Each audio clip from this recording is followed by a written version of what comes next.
Well, good evening, Chad. Happy Friday. Happy Friday, October 3rd, 2025. It is, in fact, the first week of October. We are now entering into the fourth quarter of the year that I am still not quite acclimated that has begun yet. So we're right around. I imagine we're going to see Christmas decorations in the stores very soon. Oh, don't even say it. You know it's true, Ian. Welcome to the stream, Ian, by the way. They're probably going to have Christmas decorations up before Halloween is done. They probably will. I mean, I don't even know if there's Halloween candy left in the stores anymore. So I'm probably screwed for purchasing Halloween candy. If you don't buy it, I guess if you don't buy it in September, you just don't get it for Halloween. I guess that's going to be. There's still lots here. Well, we'll figure it out. Anyways, welcome to the stream, everybody. Happy Friday. It's been a little bit since we've been back in a regular setting. I'm still not feeling in a regular setting. I was supposed to have 2 trials go this week, and one settled on the courthouse steps after we found out we were going to get bumped and pushed to a different trial date. And the other one was it has been a week. It has been a week, and I've got trial next week too. So we're just going to have fun going all the way into the Christmas season. And how are you, my friend? It's been a while. Still a wee touch sick, but otherwise pretty good. It's I also made the very stupid decision to cut my cola drinking down to like 1 or 2 a day. I imagine there was a reason you did that. I don't know what the logic was. I mean, I've been not feeling the greatest, and I'm like, maybe cutting some sugar down might help. And B, I was putting on some pants that are not that old. And I was like, these pants should have more room in them than they do. So I'm like, maybe I should, yeah. So this is my second can of the day. And yeah. So is this the last can of the day that you're allowed to have? Yep. Okay. We're gonna try to keep you to that. I was trying to put on pants. They didn't do the thing that pants are supposed to do, which is come in up to the belly and and fasten.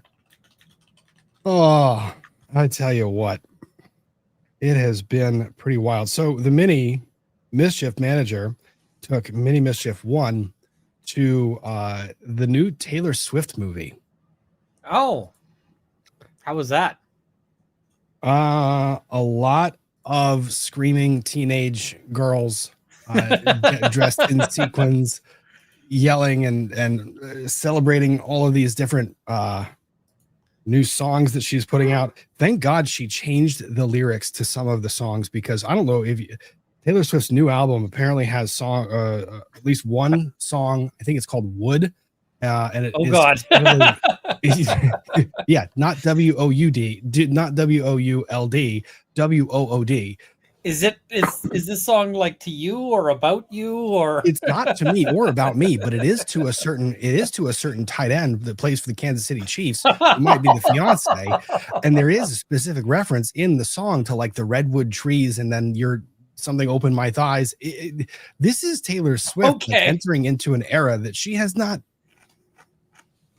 shared with the world. So I was very grateful when I learned that the songs were changed for the screening of this movie that was being done for. So it's not so directly like dongerific. Let's just put it this way. There were conversations that would have needed to happen that I was very glad did not need to happen. Like ecstatic that did not need to happen. Yeah.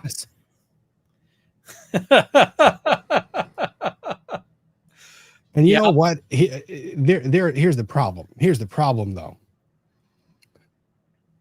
All of her friends, and this album is going to come out, and I have no assurance or understanding that her friends are not going to be listening to the for radio edit of the song.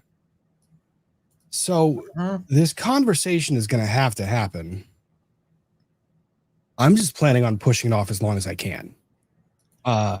You could just claim it's very literal, like she's very much in favor of saving the rainforest, especially the very wide and tall trees in the rainforest. Don't you dare curse me with that. Do not curse me with that. It's not funny. I don't like it. It's funny. I'm sorry. I don't appreciate the commentary. But in funnier news, I do have some really funny things to share. Oh my gosh. You want to talk about maturity and going off the rails real quick? We're going to be there in like 2.2 seconds because there was, speaking of just funny things that occurred in my week this week, Mini Mischief 2, because we are entering the fall season. Yes, it is fall. We all love fall. A couple of different stories. Mini Mischief 2 found a pumpkin, a small miniature pumpkin that he wished to present to his teacher. Mini Mischief 2 is 6 years old, and is presently in, first grade. So finds this pumpkin. And he's so excited about it. I'm stalling because I'm trying to save the photo. So excited about it because he gets to present the pumpkin to his teacher. And he comes downstairs to wish me a good night. And in coming downstairs to wish me a good night, he brings this to me, this pumpkin that he wants to show his teacher. And he says, give me 1 second. I'll be able to pull it up and tell you exactly what he said.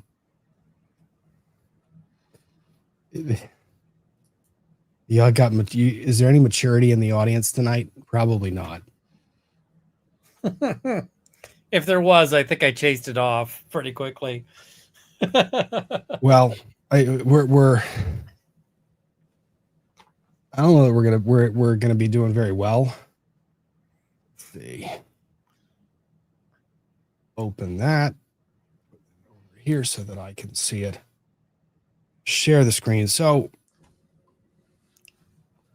he presents to me and shows me this. This is what he's going to give his teacher. That's the pumpkin. So he comes downstairs and he says, this is the pumpkin. The pumpkin, and he walks downstairs. He says, it looks like a flower. So he says, it looks like a flower. It looks like a flower. Now, I bet it does. The problem is what he intended to convey was that the top down of the pumpkin looks like a flower. But when he presented the pumpkin to me, he says, look, Rob, it looks like a flower. Holding it out to me like this. It took every ounce of my being entirely to hold it together. Just all of it. And then, of course, I looked at the top of the pumpkin and I was like, you're right. It absolutely looks like a flower. Maybe we should keep this one like inside in a locked safe. No, so he pounces back upstairs and he goes and he puts it in his bag to take to school the next day. And I walk upstairs a little bit later. Mischief manager's on the couch. And I tell her, I said, tell me that you saw this pumpkin. And she goes, yeah, he's really excited to give it to the teacher. I said, did you look at the pumpkin? It looks like a flower. I said, uh-huh. I said, uh-huh, it does.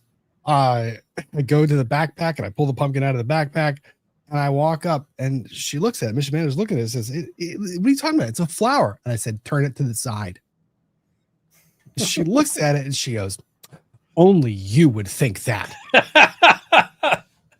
And I said, honey, I love you very, very much. I love you so, so much. But I guarantee you, if I pulled 10 random people off the street and I show them the front of this damn pumpkin, or the chat, if I show them this damn pumpkin, every single human being is going to reach the exact same thing that I did in my brain. Every single one. It's not even a question. Well, you better put it back, because he was really excited to give it to the teacher. And I said, are we going to get a call back? Like, are we going to get a call from school when he does? Because when he presents it to the teacher and says, look, it's a flower, I don't even want to think what this poor teacher is going to think. I mean, the chat's right. Georgia O'Keeffe painted flowers.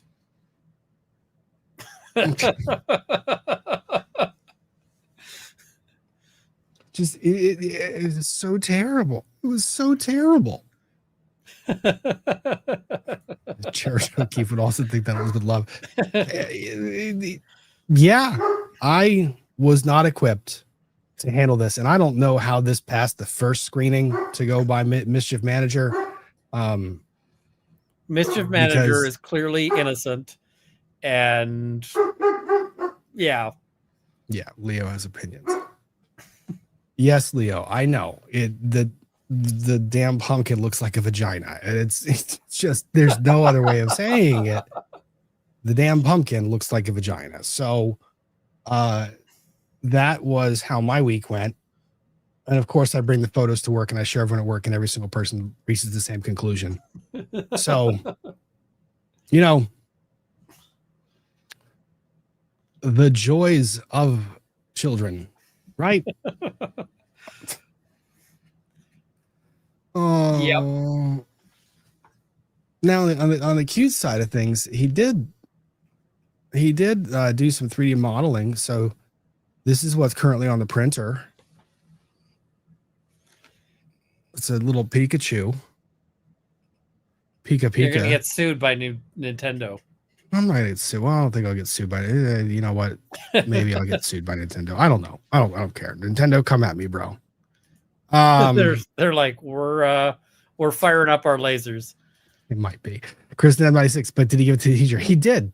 He gave it to the teacher and described and said that it was like a flower. We did not receive a phone call back. We did not receive an email. I imagine that teacher and her spouse had a remarkable blast of a laugh over it when she went home. So, yeah. So Pikachu got some. So this model that might have taken maybe 18 hours or 12 hours to print, had the coloring been within the lines and kind of neat and tidy. It's been taking about 18 hours, but you know what? It is what it is. It looks like the Picasso of Pikachus.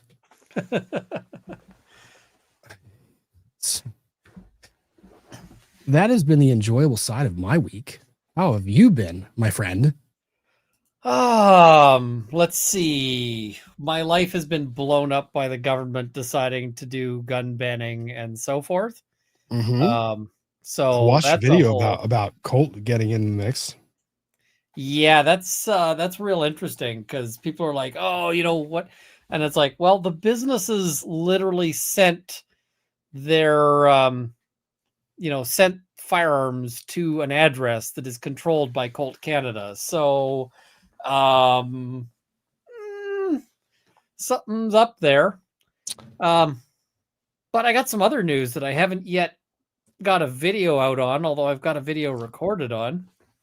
You see, folks, for one of the first times in a long time, I joined the live stream today, or I joined the back end of StreamYard, and Ian was already there.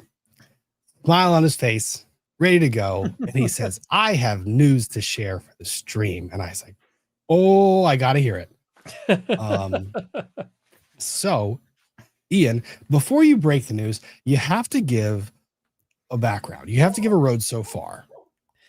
Okay, so the road so far. Well, if I give the road so far, it's going to break the news. Oh, well, what about this? Does the news relate to a certain, maybe not content provider, but representer of content providers? It does. Or creators who might be a bit just, I don't know, overzealous in the use of copyright and maybe not understand how copyright works when it comes to fair use. Law in general. Yeah. She's not good at that.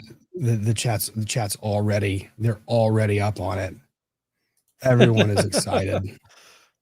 Everyone is excited. So let's talk about why I haven't been able to talk about this for a while. That sounds like a good topic. I agree. So there we go. See, I never should Stalking, have no given you. contact order. I never should have given you control. This gives me fear. Like when you see the Ian thing pulled come that up. up. Ian pulled that up on his own. I had no control over that being pulled up. That scares me. So okay.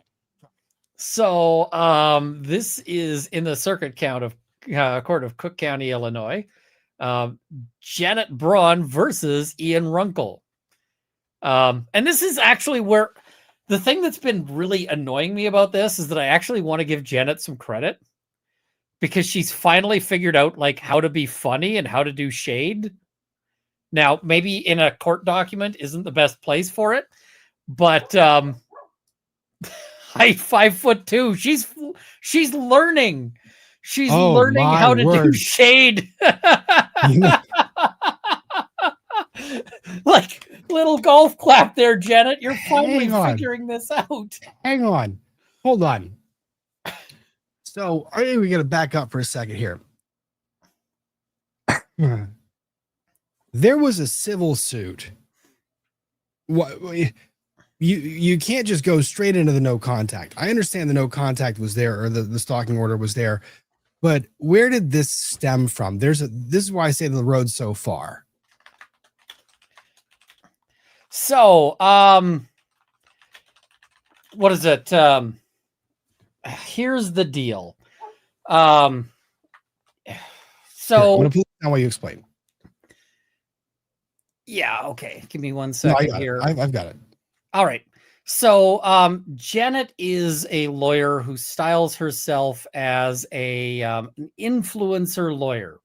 So she's like, I represent influencers, and that's what, yeah. And she's really bad at it.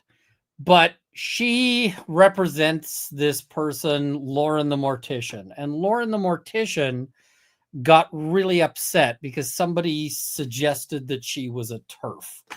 Now, I don't know if she's a TERF or not. I don't care. But she lost her mind, and she went to Janet. And apparently Janet was trying to help her get this taken off the internet. And so, what is it? She goes and like starts filing takedown requests, and that isn't really working, especially because it gets discussed on YouTube, and YouTube is like, yeah, we're not doing that. She calls in a wellness check on a content creator, which and in the process thereof says, I am a federal attorney. Yeah, repeatedly says I'm a federal attorney. And then she files this lawsuit, and the lawsuit is where I come in. It's where I sort of figure things out. And the way I sort of come into this story and start covering it is that somebody on Twitter posted something along the lines of, have you ever seen something so freaking crazy as this? And so I was like, well, law Twitter sometimes gets, law Twitter sometimes has opinions that, don't necessarily match up to, sometimes they get upset about cases that I'm like, yeah, that's kind of boring. So I go and look at it, and the lawyer in her own filing details that she called a wellness check. And I'm like, oh, this is pure insanity. And I'm reading it, and it's freaking crazy. It is like high octane bullshit. So I'm just like, wow, okay, that is bizarre. So I start covering these cases, and the thing is that Janet keeps doing more and more dumb shit.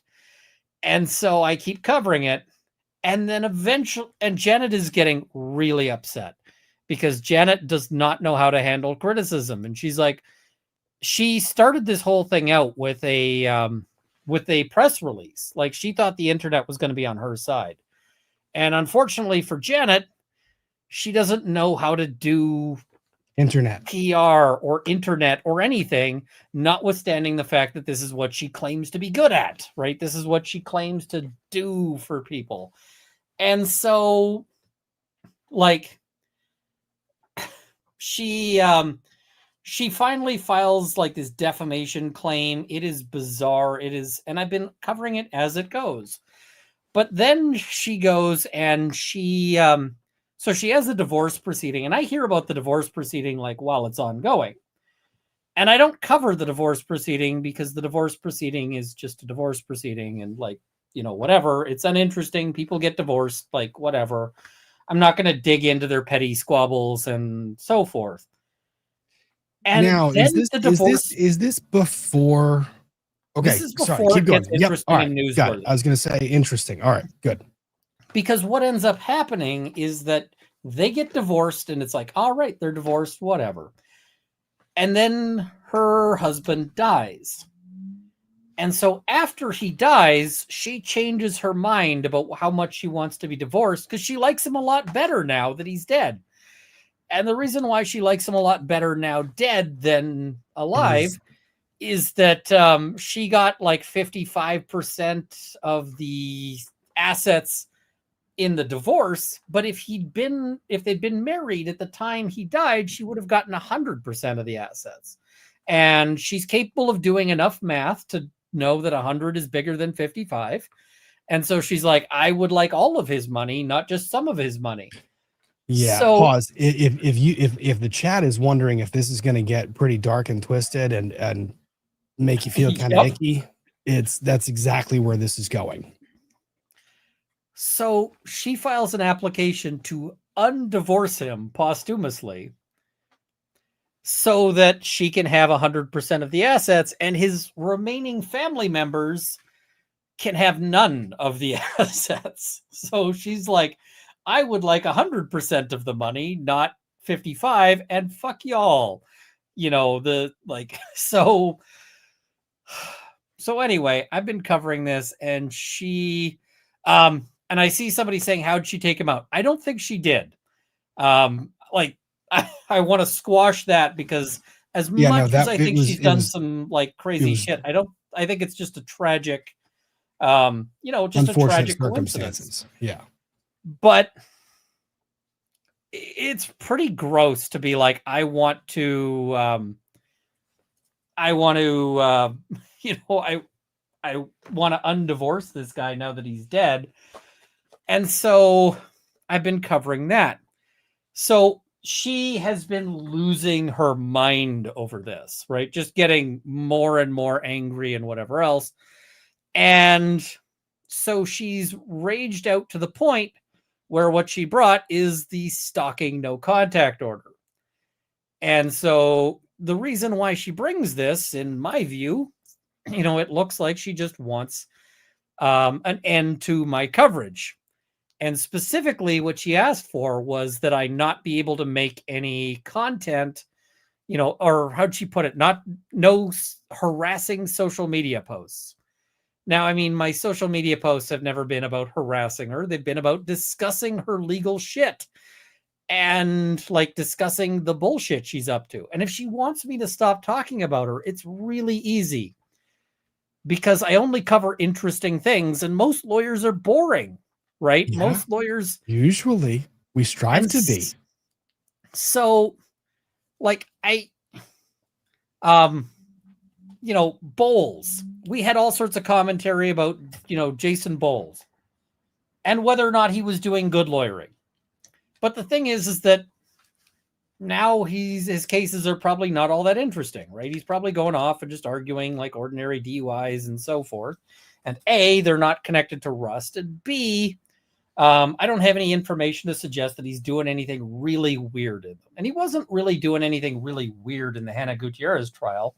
He was not doing a great, he wasn't fantastic. But, yeah. So we haven't followed Bowles because Bowles doesn't do interesting shit. But she just keeps doing weird shit. And so that's why it gets covered. Anyway, so she files this this thing. And yeah, so when I cover this, we're going to go over why I can cover it now.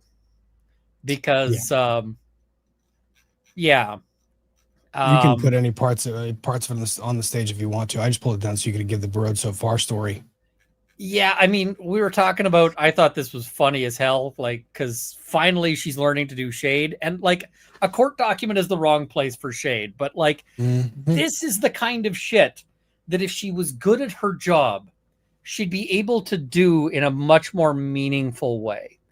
And so... Now, she did say that your hair was white. Now, she didn't put in there white as snow. But, like, height 5'2", that's funny, right? That's like her throwing a, that's her throwing some shade. And I'm like, all right, finally you're getting a clue on this one. The weight, also 130 pounds. I'm sorry, that's low. I got to cut back on the coats. It'd be pretty awesome if that was the case. For everybody. I mean... Yeah. So here's the thing. Here was what the order initially prohibited. No contact by any means, no text, no social media, no harassment through third parties, no enticing or encouraging third parties to commit violence against petitioner. I have never encouraged third parties to commit violence against anybody. No. So that's crazy. No harassment through third parties. I don't ever encourage harassment through third parties. But the thing is that this order isn't what she asked for, but it is kind of it's unclear, right? It's unclear as to whether I can put a video out. I think that I can, but I out of an abundance of caution, let's fight the order. Somebody says, so you're doxing Janet now. I'm not doxing Janet, and I'll tell you why I'm not doxing Janet. This address, 1600 West Lake Street, Addison, Illinois, is not her home address, and it's not her work address. This is a UPS store. So if you go there, it's a little mall. There's a UPS store. You're going to find like a Panera Bread and a UPS store, but you're not going to find Janet. So this is not doxing her. Like, this is a UPS store. This is just pointing you in the direction of a convenient shipping location. Yeah. So, yeah, it's, she ain't doxed here. I can also say the process server they hired was an absolute like idiot. And it was kind of funny. Oh, that's right. You couldn't even tell me about this part. So, how did you get my address? I assume she did like rudimentary lawyering, right? Like, it's not hard.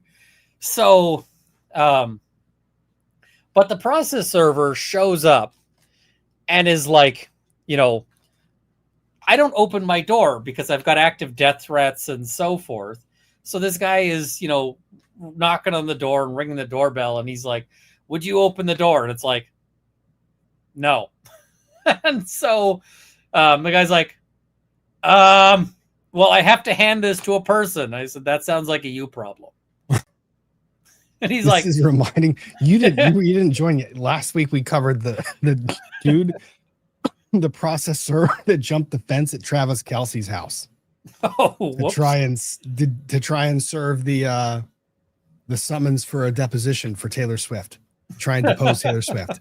So the process server jumped the fence at like 2 a.m. trying to serve Taylor Swift with a notice of deposition. Oh, that's a great way to get shot. Oh, well, he didn't. He just got arrested. I mean, 6 of one, half dozen of the other. But yeah. So this guy's like, well, what do I do? And I'm like, that is not my problem, sir. Like, he's like, well, do you want me to leave it? I'm like, it is your call. If you want to leave it, you can leave it. If you want to leave with it, you can leave with it. Like, whatever you want to do. And like, I don't even know what this is. It's a super suspicious dude on my front porch going, what do you want me to do here? And like, can you come out and talk to me in person while I have active death threats? So like, guy trying to get me to come out of my house while I have death threats is like, this is not happening, sir. Like, just whatever the fuck you want to do is your problem, but don't, like, we're not doing this. So he's getting like increasingly agitated and upset. And I'm like, figure out what you want to do. I think I'm done talking to you. Like, figure it out. Do you want to leave it? Do you want to like just leave? Whatever you want to do. So finally he leaves the envelope. And the funny thing is that I actually had a video about Janet that I was working on at the time. Uh-huh. And so there's this envelope on my porch. And so I'm like, all right, well, I'll finish up the video, upload the video, post the video. And then like later in the evening, I was like, oh, I suppose I should go check this out. And so I go and I wander. Now, what I thought about doing was just not getting the envelope and being like, whatever happens.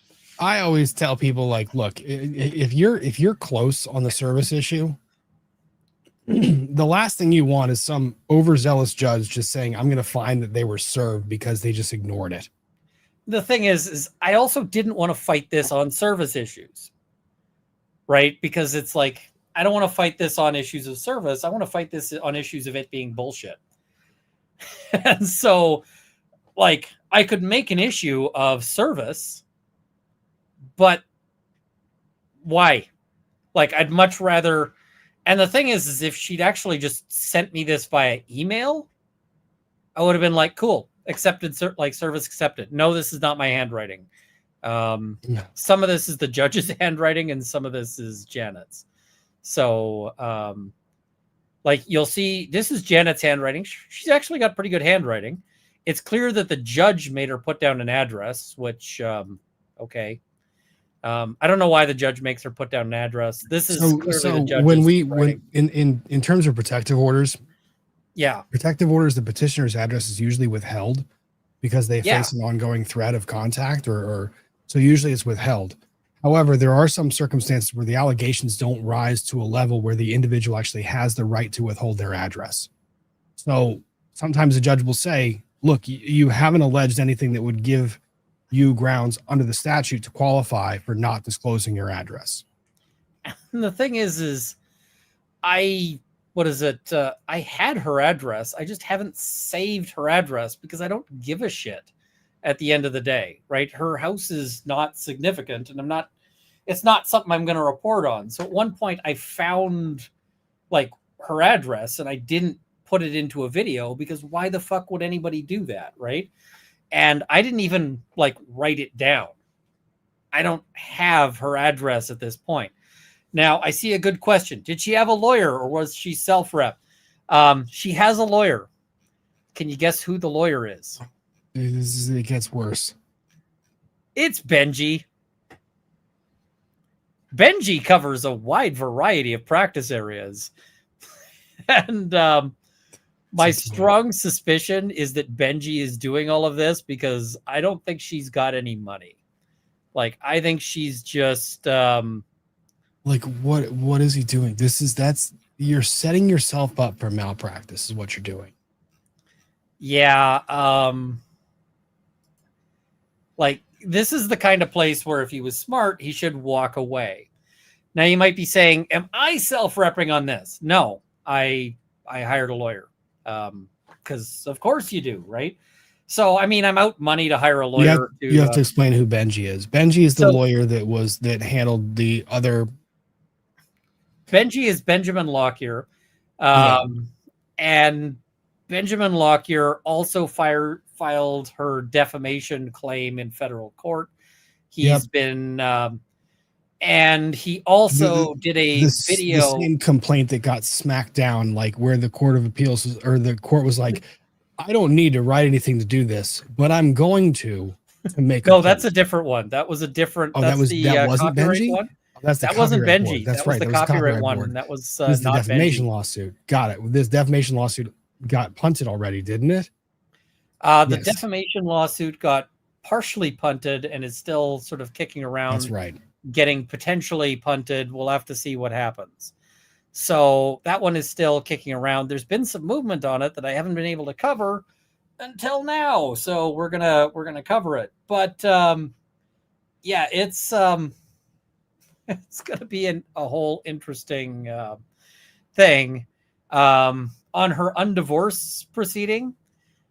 So one lawyer got off record because, you know, and the undivorce proceeding. It's just, it is only as a divorce lawyer, I am offended by this. like as someone who helps people get from one stage of their life where they're in this chaos and this remarkably challenging circumstance to the other end where they get to start new, the fresh start after the divorce is signed and finalized, right? You get to start your life anew. This like, nah, don't want to be divorced anymore, would like to posthumously remarry the person so that I can get the estate. Just everything wrong. Everything wrong. it's yeah, but one lawyer got off the file and then was pursuing legal fees against Janet. Like, and then the second lawyer got off the file for unstated reasons. And now Janet is self-representing in the undivorce. So that suggests to me that she's kind of running low on money and that Benji's doing a lot of work here because, you know, yeah. So now I could be wrong. This is my speculation that she's running low on money, but if she's running low on money and she's like, yeah, then that's a whole thing. But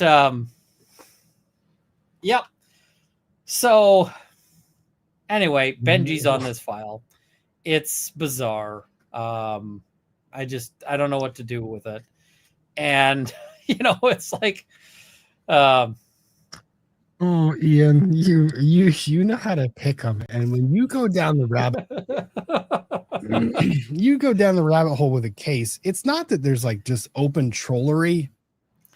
well, the thing is, I cover the funny stuff in a case where it's funny. Open trollery. I wasn't even trolling on that one. That one is just, it's just funny. And so at this stage, I've got a, so there's a ruling on the motion to dismiss, and they're allowed to amend, but they have very specific instructions on how to amend. And I am pretty sure that Benji cannot amend it to fit in with the requirements. He's going to try. But I am pretty sure that he cannot. Yeah. So what a mess. What a complete and utter mess.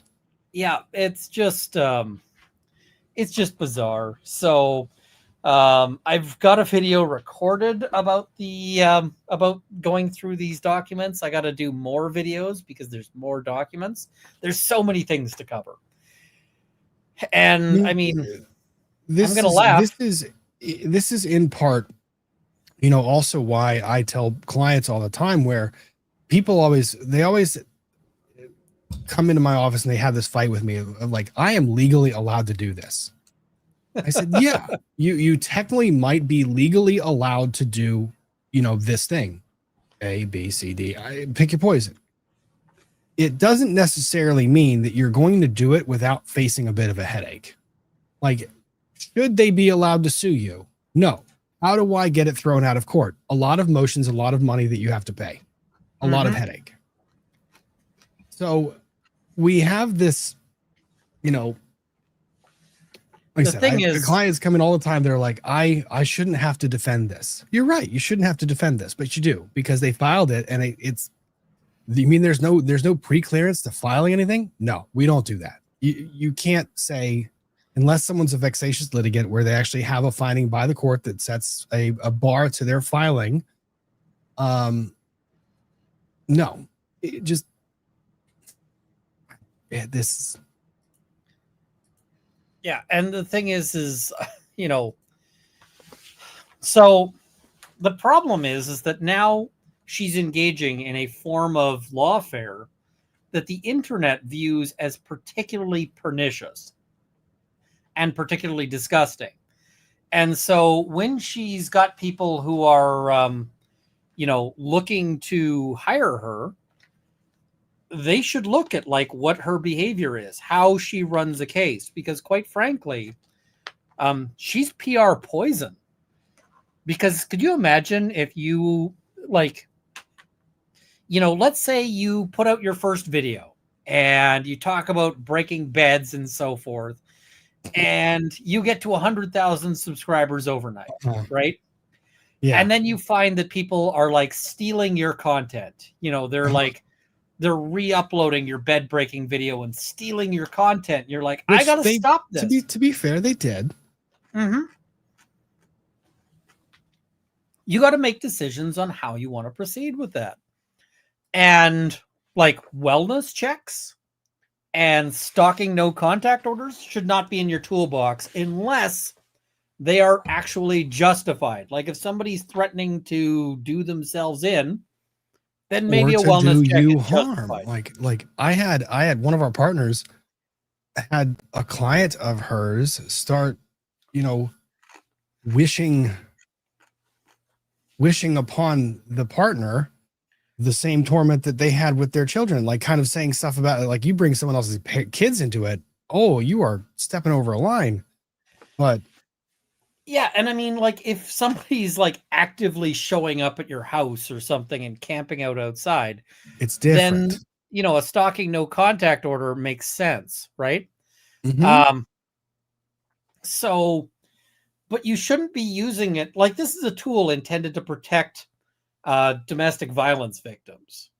Yeah. It's not supposed to be used for somebody is, what do you call it? Somebody is criticizing me on the internet.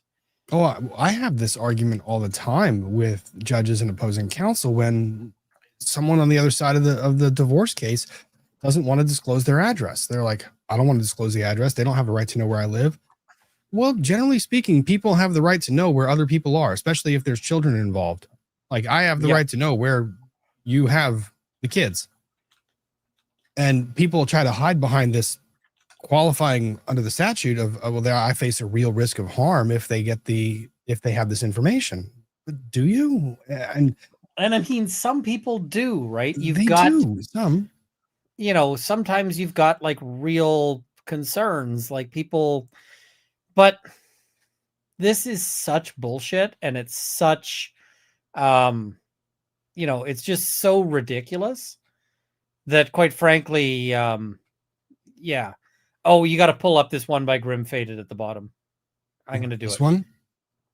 Oh, we did this. Yeah, we did this. Oh, stop doing it at the same time. Okay, yeah. We found out last week, we found out a bunch of passers of the Georgia bar. Grim Faded found out that he or she passed the bar. Grim Faded, congratulations to all the bar passers. Now I get to call you a colleague. So welcome to the practice of law.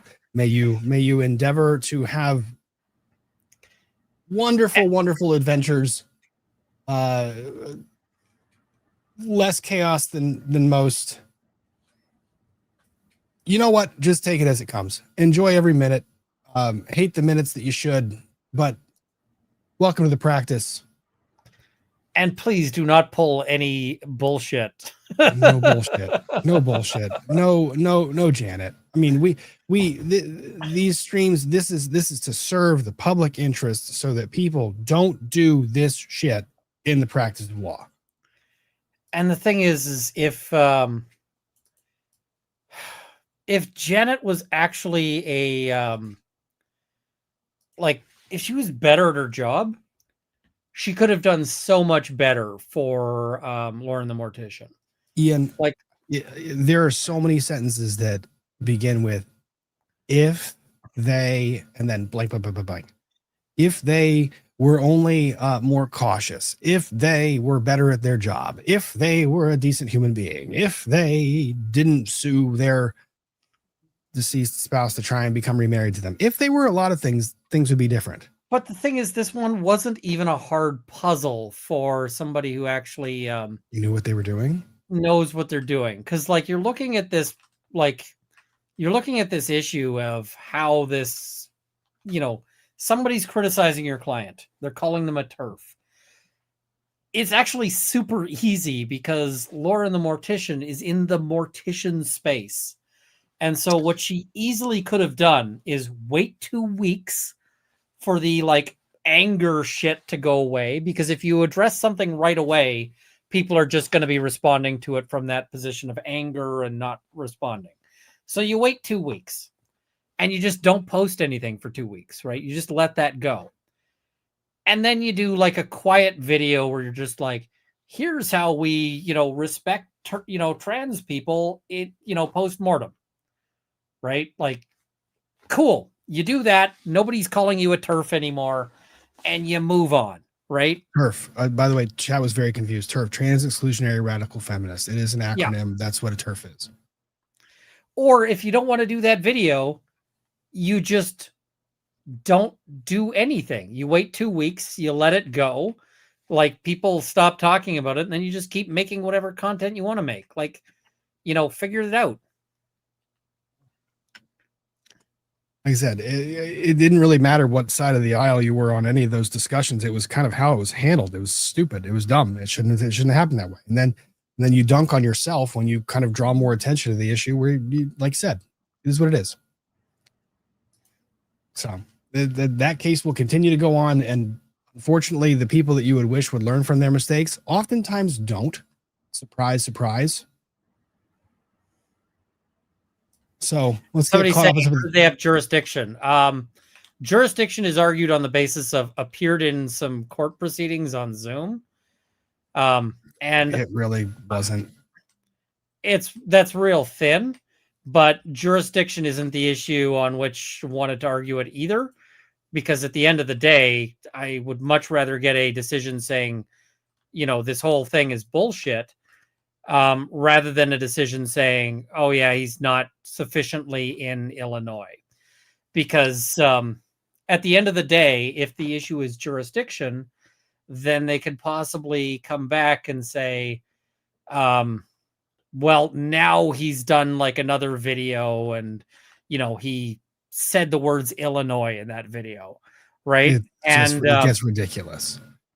So with that, they can keep trying to bring it back. Whereas if we're just not fighting on jurisdiction and we fight it on this is bullshit, then, it just, that's the end of it. It goes away. So, Ian, I need 1 second. You can pull up chats. Give me 1 second. Oh, sure. Somebody says, can't I just ignore her? Not really, because I do coverage of cases. So, if I stopped covering everybody who didn't want to be covered, well, what would I cover? Because Diddy doesn't want to be covered. I'm sure Diddy doesn't want coverage of, Diddy doesn't want coverage of his charges. Hannah Gutierrez Reed didn't want coverage of his charges. Sarah Boone was certainly unhappy about coverage of her, issues. Most of the time when you have a court case, you've got people not wanting coverage of it. I think the only person who did really want coverage was Johnny Depp. Karen Reed. So it was the exclusion. Karen Reed. The exception, not the rule. Because coverage and eyes on it was what they wanted. They wanted people to see the system work. They didn't want to see, but on the opposite side of it, I imagine Norfolk DA didn't want coverage. Michael Proctor didn't want coverage. Mm-hmm. These are things that are relevant. So, yep. Speaking of Diddy, that's the topic we're going to get to first as soon as I get caught up on Super Chats. So let me do this. Fiona Boyd Bell, hello from New Zealand. No C. I should note there is one kind of coverage Diddy does enjoy. Oh, don't say it. Just don't do it. You're fine. Don't do it. Don't do it. Is it baby oil? I knew it's baby oil. I knew it's baby oil. We all knew it was baby oil. See, I didn't have to say it because I knew you would if I didn't. It was just going to happen. We just knew it was going to happen. And the chat was going to get there if I didn't. So, Fiona Boyd Bell, no C or X word until December. You got it. Won't do it. Gwynny Bly, leaving for birthday lunch soon. Have fun. All have fun. Happy birthday, Gwynny Bly. Happy birthday to you. Katrina Turner, I quit smoking cold turkey after 30 years. Congratulations. It's a remarkable accomplishment. Stick with it. Supposed to be one of the toughest things to quit. Stick with it. Jen Nay became a member. Creed M, this conversation reminded me of Rob's caliper incident. Oh, where I pulled the caliper out and I looked down and I was like, what does a couple millimeters look like? Yeah. Yeah. You know what I needed to do? I needed to remind the whole internet of what that incident was. I couldn't just read your chat and just blindly go forward. I did the dumb thing and drew attention to it. Jen A, I'm never going to say Jen A, not Jen A. Pre-birthday FNF, no better way to enter into 37. Congrats on entering 37. Happy birthday. Bell, thank you for gifting a membership. Kaylee, let's talk about Taylor Swift's canceled is about Lively's suit. See, I don't know all the backstory to this, and the problem with the Swifties, if I start speaking about Taylor Swift lore, there's no fan base that will jump down your throat faster for getting something wrong than Taylor Swift's. Or saying something that's not just complimentary, but like insufficiently complimentary. Yeah. Yeah. Because at one point I mentioned that like I don't follow Taylor Swift, but I've liked her music when I heard it or something like that. And man, I got some comments like that were and I'm like, I said I liked her music. Like, what the hell? Yeah, I find sometimes the fans can be a little keen, I guess. Just a bit. Lynn Britton, 29 months here, 43rd anniversary at home. Life is good. Happy anniversary to you. And thanks for being a member for 29 months. Baby Steps 22. What about having to explain to a very, very bright 7-year-old exactly how her pregnant babysitter's baby got in there? Oh my. I tried to not get graphic, but that wasn't good enough for her. Yeah. Sometimes it's like, can't you just be dumber, kid? Like if you what? You see, Daddy used a special tool. Don't you logic me? You take that logic out of you. The stork delivers children around here until medically proven otherwise. Oh yeah. For those of you wondering what the pumpkin topic was, it was this pumpkin, that pumpkin. So does the pumpkin stack? I don't know. That doesn't look stackable. I'm not sure if that's stackable. I mean, if you put a hole in the bottom, then you could stack it up. Oh my God, Ian. Light Queen, thanks for becoming a member. Susie, it's a Janet update and it's my birthday. Another birthday. Happy birthday. A lot of October birthdays. Sorry, a bit behind. Happy birthday to you. AG, happy Friday. Went to a CR conference last weekend. Learned a ton about how AI note takers likely waive confidentiality in depositions. Would love to hear your thoughts. Working hard to be the gold standard. This is something that I actually kind of I agree with to some extent. It depends on whether the AI note taker like shares your data with a third party. Correct. Now there are lawyers that are getting in trouble for uploading, like, so ChatGPT, great resource, great all types of stuff.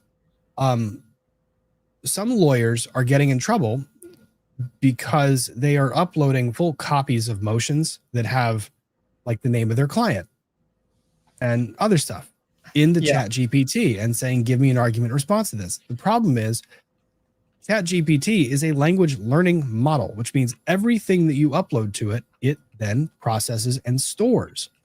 So now you've taken something that was confidential and you've now broadcast it and you've now violated attorney-client privilege. So the other fun thing on that one, so at one point I was just I was testing out ChatGPT's ability to answer like legal questions about Canadian firearm law, and the answer is very, very poorly. Like it mangles the fuck out of that. But it spat up a name in the middle of getting the legal issue wrong. And so I looked it up. The name was actually like a person who had a court case on a similar issue in the US. Oh no.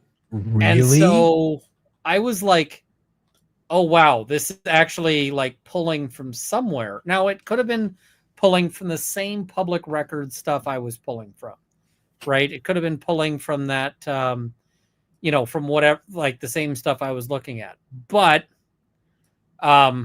it's still really concerning, right? Because I'm like, did that lawyer plug a name in?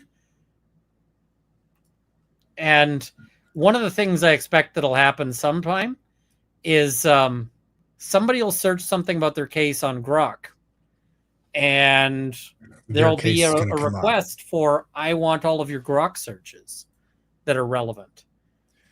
Certainly, if I was doing civil law, I would absolutely ask for any relevant Grok, Chat GPT, other, you know, things. I guess I would have to subpoena Alphabet. Alphabet, you know, X, whatever it is, right? But you can also, like, the person often has access to some of those logs. Like if you will go on Grok, Grok's got a history. So it might be the person has access, then you could go and say, I need that. And that gets really interesting. Huh. I like this. I need to make a note. Hang on. You're like, start adding this to standard discovery requests. I am. So see, any of the lawyers listening, plug this in for your CLE requirements. I'm only half kidding. No, I want this. I want this because there's sometimes when I can get sanctions. People make arguments they shouldn't make. Yeah. That is very, very curious to me. Huh. I like that. I'm going to need to look at that. How am I going to compel it? I guess I would compel the password or access to the logs. Yeah, I could do that. Because if the user's got access, then there's no like third-party subpoena there. There's nothing like I need to go to, to Alphabet and fight them. It's just, that's it.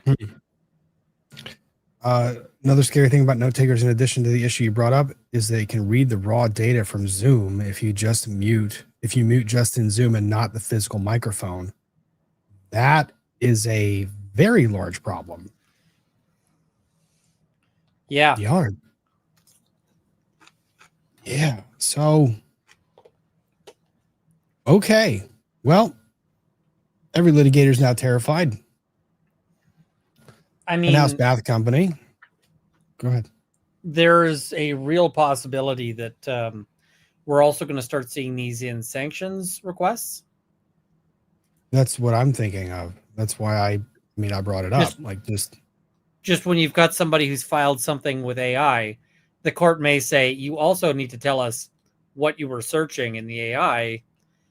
And I think that might be relevant for like how much the sanctions should be as to what they were searching. Because if they were searching, for instance, for like, give me a particular argument, it might be much more of a thing than something like, can you explain the law around, the rule of perpetuities or something? Well, that's one of the things we're getting into is the rule of perpetuities. I'm sorry. No, not rule of perpetuities. Not that. What I was saying is that one of our cases we won recently was against a pro se litigant, but the pro se litigant used Chat GPT to create this complaint that sued our client for $7-something million for failure to, it was a tenancy that we terminated a tenancy of a residential tenancy. So like damages were like $1,500. Yeah. And they countersued for like $7 million. And we got into evidence that the individual had used ChatGPT to create the complaint without any additional verification. Well, when they signed it, that's a representation they make to the court that this is being filed in good faith. You can't just pawn off and say, I use ChatGPT and therefore I'm good. Even when you're pro se, not represented by counsel, you're still under an obligation to make sure what you're putting in front of the judge is true. I feel like if I was a judge, I would cut a pro se a lot more slack on that. Like a pro se, I might be like, all right, we're adding a $500 fine to your, thing. Whereas like, counsel, I'd be like, yeah, you're going to buy somebody a car. The only penalty that this person had to do is they had to pay the attorney's fees for us to get it thrown out. So it wasn't significant, but it was enough that it was supposed to send a message. Elf Wiggins is coming in. Elf Wiggins is a prosecutor, I believe, or works in the prosecutor's office. That one case with the hallucinated cases, the attorney had to describe his search terms and motive. Yeah. This is getting into a very weird area. I'm actually wondering if I can't use this in a deposition and try to tease this out so that I've got foundation for additional discovery requests on this. But I just ask for discovery like that this anything topic. the client has put in that covers the topic, right? Because you can say like, listen, my client or your client may have made admissions Oh yeah. in these things and that are not covered by solicitor client privilege because you can't, like, Grok is not a lawyer. So And there's no privilege for what you grok. not or, only that, though, Chat GPT or any of that. An attorney, I plug it into ChatGPT or Grok or whatever. I plug it into some AI algorithm, and I at least have a foundation for work product, right? I'm doing something towards that. With a client, even if the client is doing something at my instruction, like if I'm telling them to do something and their use of that tool, the argument is there that it might be work product, but they have to at least make the objection, and then I get to challenge the objection and determine on what foundation they're making it. So I get to go after the search terms and how they made. This is really interesting. I have made a big note about this. And some of the things that they might put in might be things like, how can I fake abuse or, something like that. At which point you're just laughing, right? You're like, okay, that's the kind of thing that might end one of your family law disputes in a real hurry. I'm wondering about that. Now there's some cases where people will put, there are certain clients that I have that run their own emails or their own thoughts through AI filter before they send the email to the spouse. Generally speaking, I encourage anything that you're doing that's taking the sting of, calling someone a wretched see you next Tuesday and instead rephrasing that to something that's more appropriate. Usually encourage that. It's less embarrassing in court when AI has had a crack at revising your otherwise malicious attacks. But this is fascinating to me. I think I'm going to start trying to push this issue a little bit more. I just got to find the right judge. Mm-hmm. Like I got to find the judge that will understand AI. I know at least 2 or 3 that absolutely will not. So gonna have to figure out and pick my battle there. In-house bath company walking tomorrow for Susan G. Komen and raised $1,800. Nice. Remember to get all the screenings. Monday will be 22 months cancer free. Congratulations, Henhouse Bath Company. Best of luck to you tomorrow. I hope everything goes well and that the fundraising goes wonderful for everyone involved.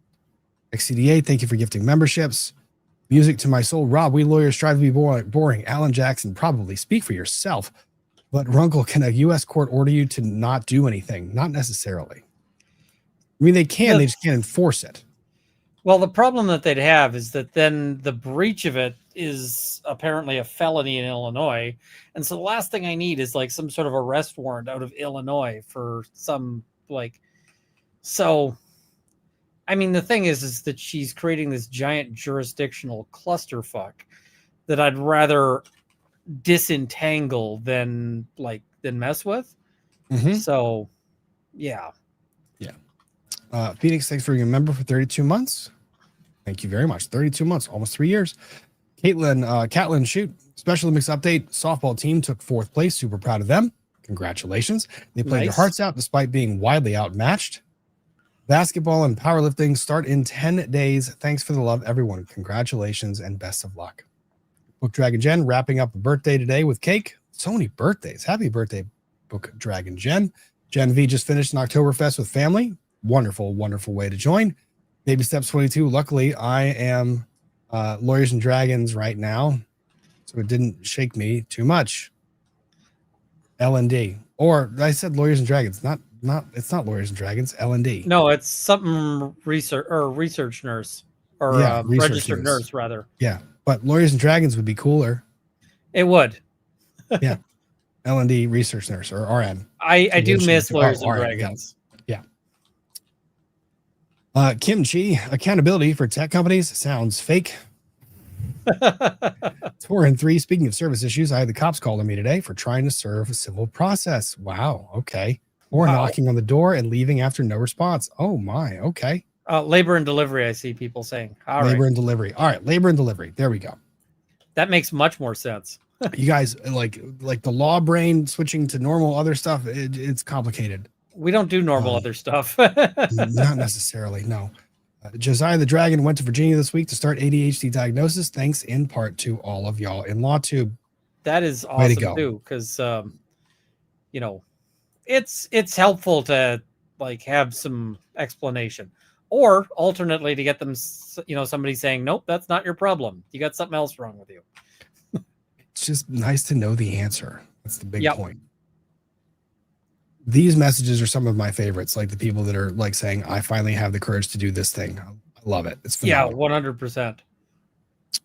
AG, ask if your opponents use the note takers AI transcription in depots. They break wiretapping statutes and two-party consent dates without informed consent.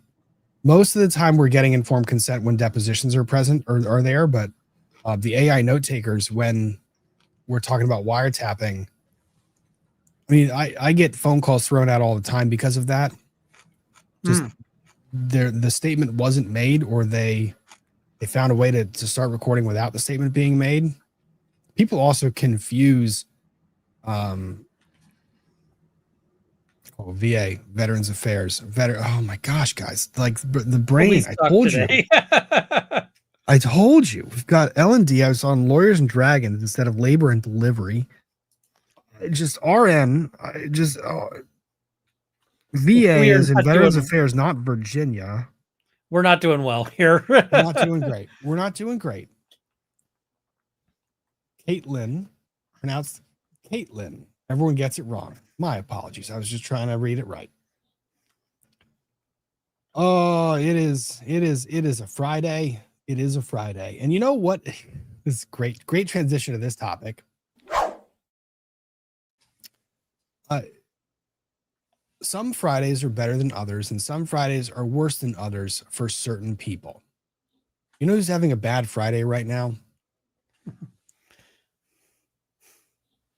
You don't know, or you do know? You know who's having a bad Friday. I mean, lots of people, but Diddy is having a very bad Friday. Oh, yes. Diddy is having a very bad Friday because Diddy got sentenced today. So that is what we're talking about. Diddy had a bad Friday.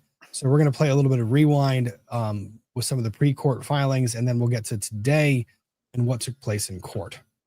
Okay.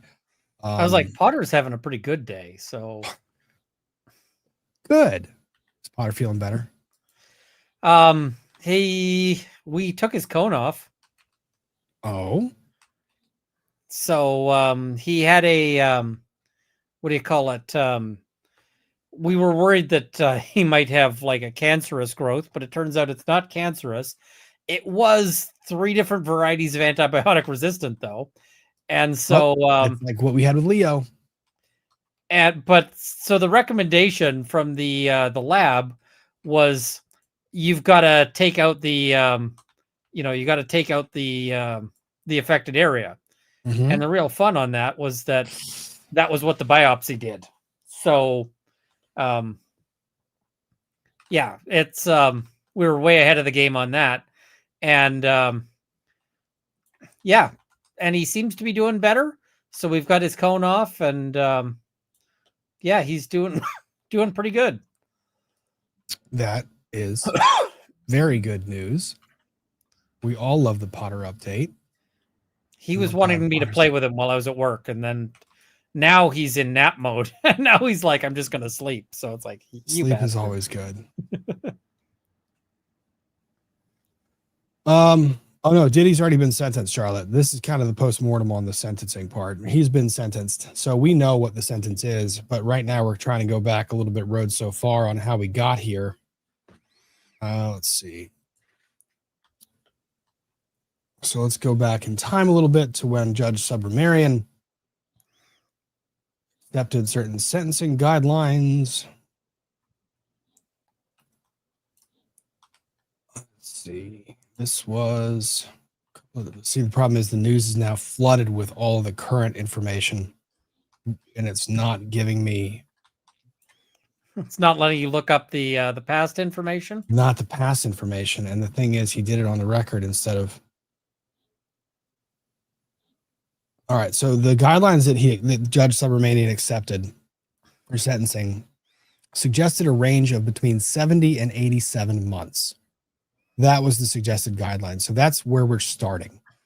So as you guys might remember, Diddy was convicted. Trafficking across state lines. No, he didn't get the trafficking. The conviction came back on 2 counts. Oh yeah, it was 2 counts of the trafficking, the like, 2 counts of transportation. That's right. It was the 2 counts of transportation. And the jury acquitted on the more serious charges. But the thing is, the court has to hear all the evidence in the sentencing. So we'll get to that in a little bit. But the trafficking was what the conviction came for, but the court has to hear everything. So this is where we're going to start. And it is with the following letter. So prior to sentencing, the government had the opportunity to put on victim impact statements by letter. And the one that I'm pulled up so far is Cassie Ventura's. I say this because the judge specifically goes into this when the judge is talking about the sentence that he is going to dispense. Dear Judge Subramanian, I have been in a cycle of thought and then overthought writing this letter to you. If there's one thing I've learned from this experience, it is that victims and survivors will never be safe. Although I can hope for justice and accountability, I've come to not trust anything. I hope that your decision considers the truths at hand that the jury failed to see. Tough start. That's a victim that's coming back and saying the jury might have acquitted on these things, but asking the judge to see beyond that is kind of difficult. You're not going to do that. It's not going to be possible. For 4 days in May, when I was 9 months pregnant with my son, I testified in front of a packed courtroom about the most traumatic and horrifying chapter of my life. I testified that from the age of 19, Sean Combs used violence, threats, substances, and control over my career to trap me in over a decade of abuse. He vroomed me. I don't know how else to say that. That word tends to be a YouTube one that they don't like. Into performing repeated acts with hired male sex workers during multi-day freak-offs, which occurred nearly weekly. I was forced into lingerie and heels, told exactly how to look, and plied with drugs and alcohol so he could control me like a puppet. These events were degrading and disgusting, leaving me with infections, illnesses, and days of physical and emotional exhaustion before he demanded it all again. They became my full-time job, used as the only way to stay in his good graces. So she goes on and speaks for this page and a half, well, 2.5 pages rather, about the experience that she had been through. Federal court, a lot of these things are submitted by letter, but the judge does give permission for these individuals to address the court in open court on some occasions as well. She goes on, I still have nightmares and flashbacks on a regular, everyday basis and continue to require psychological care to cope with my past. My worries that Diddy or his associates will come after me and my family is my reality. I have, in fact, moved my family out of New York, and I'm keeping as private and quiet as possible because I am scared that if he walks free, His first action will be swift retribution towards me and others who spoke up about his abuse at trial. That's a tough situation to be in. Yeah. And we did learn that Cassie Ventura was we knew this. Cassie was the individual. Oh yeah, see, look, generative AI, someone's drawing this view summary. Generative AI is asking me if I want a summary of this letter. No. No, No, I don't. Thanks for offering generative AI, but also go F yourself. Go away. Cassie was the one on the video, I believe, from the hotel where Diddy was beating the hell out of her as she was trying to run to the elevator. So not a very pretty situation at all. Oh, I didn't know this. So Dr. Hughes was the expert for the feds and got torn apart on cross. Doesn't surprise me.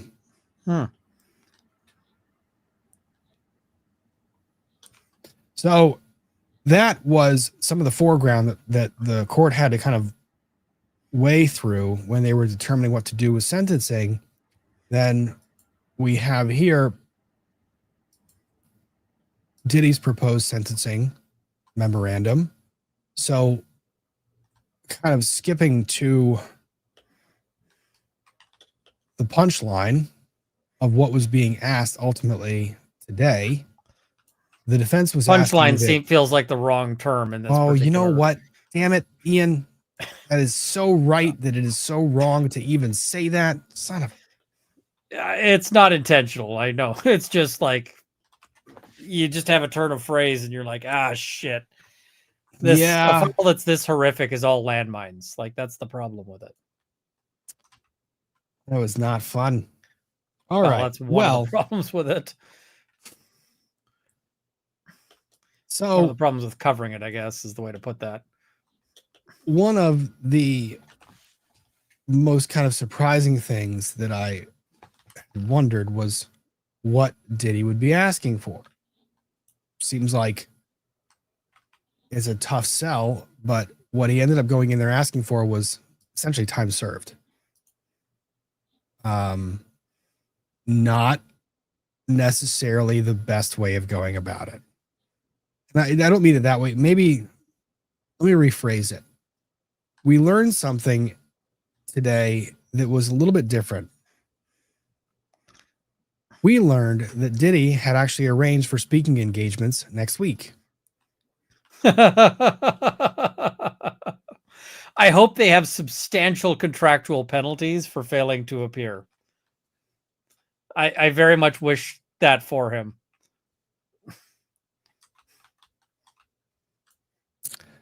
Yeah, that is a choice. I don't know that it is a smart one.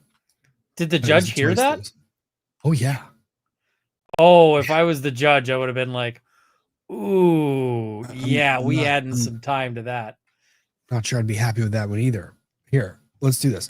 One of my most trusted sources, or probably the only source that I ever really trust when it comes to in-court reporting in federal court is, as some of you might know, Inner City Press. Yeah, and I like Inner City Press's reporting, although so let's do this.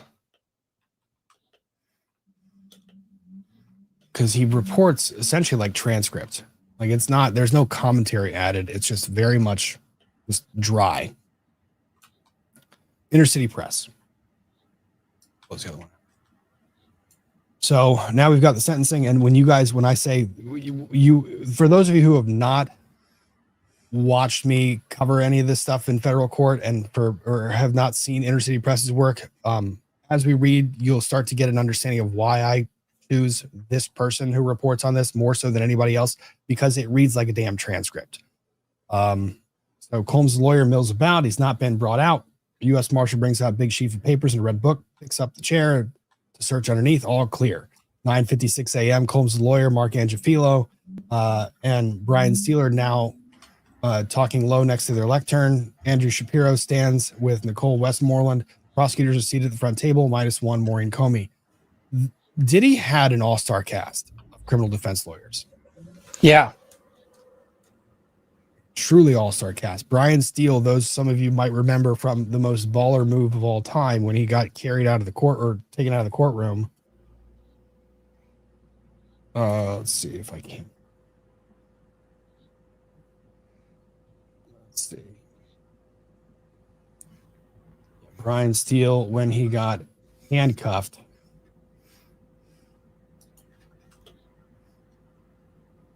Let's see if I can. Taken into custody when he called the judge out on some bullshit. It should have happened. But that Brian Steele ended up joining the Diddy team as well.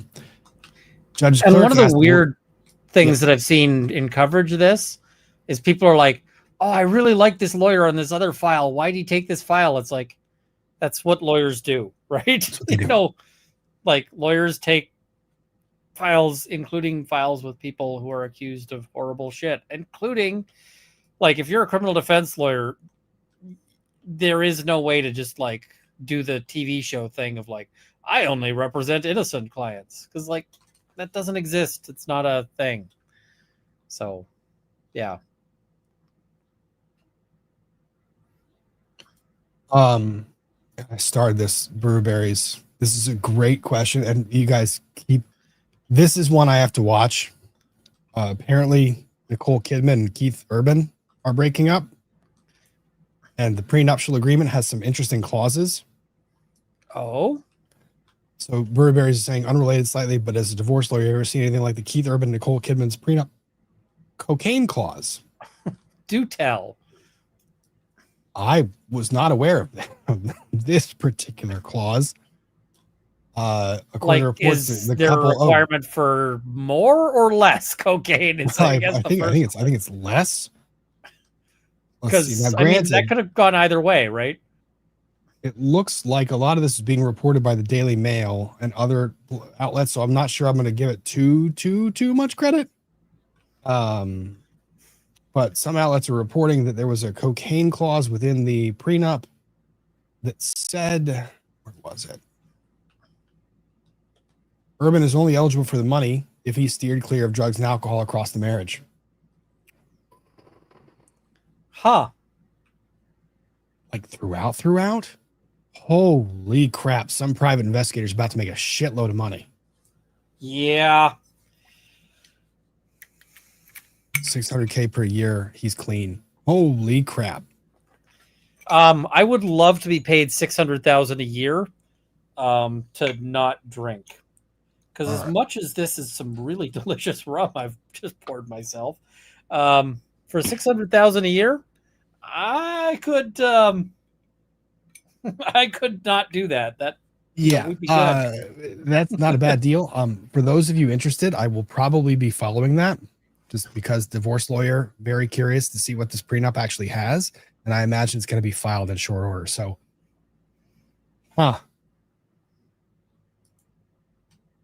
yeah. And also I brought this up the other week just about the prenup that's going to be entered into when it comes to Travis Kelce and Taylor Swift. Someone was saying, how much would you charge? And I was like, yes. They were like, no, that's not a number. And I said, yes, it is. What did you say? Yes. I would be like 5%. I was kind of clear. You have to do it hourly. You cannot do it. This is probably going to be, I would do it percentagely. I would estimate it's probably going to be about $100,000 prenup, just for the prenup to be drafted, because you have to do a whole lot of appraisals, valuations, all the above. Like high asset divorce cases usually requires just an accounting firm. Yeah. Yeah. All right. Well, back to the topic we were actually discussing before that side quest. That was fun though. Let's see. Judge Clerk, ready to go forward? Asking who was in the courtroom. Sean Combs is brought in, white shirt, puts his papers under the table, leans back and blows a kiss to the gallery. His mother, Brian. That's a bad move. Yeah, it's tough. Criminal defense lawyer, fucking don't. It's before the judge was on the bench, at least. Yeah. By the way, Judge Subramanian, from everything that I have seen, is the judge that you don't want to piss off. He was the judge in SBF's case. He was the judge in one. I don't remember if he was one of the Trump cases or not. He is a judge that is not. He doesn't mince words, and he doesn't suffer fools. So the judge goes over the pre-sentence reports, goes through the memos, what he's received, what he's reviewed, government's letters. USA attorney says that one of the victims that was there in court doesn't want to talk in court. They're just going to defer to the letter. That, to me, is perfectly appropriate.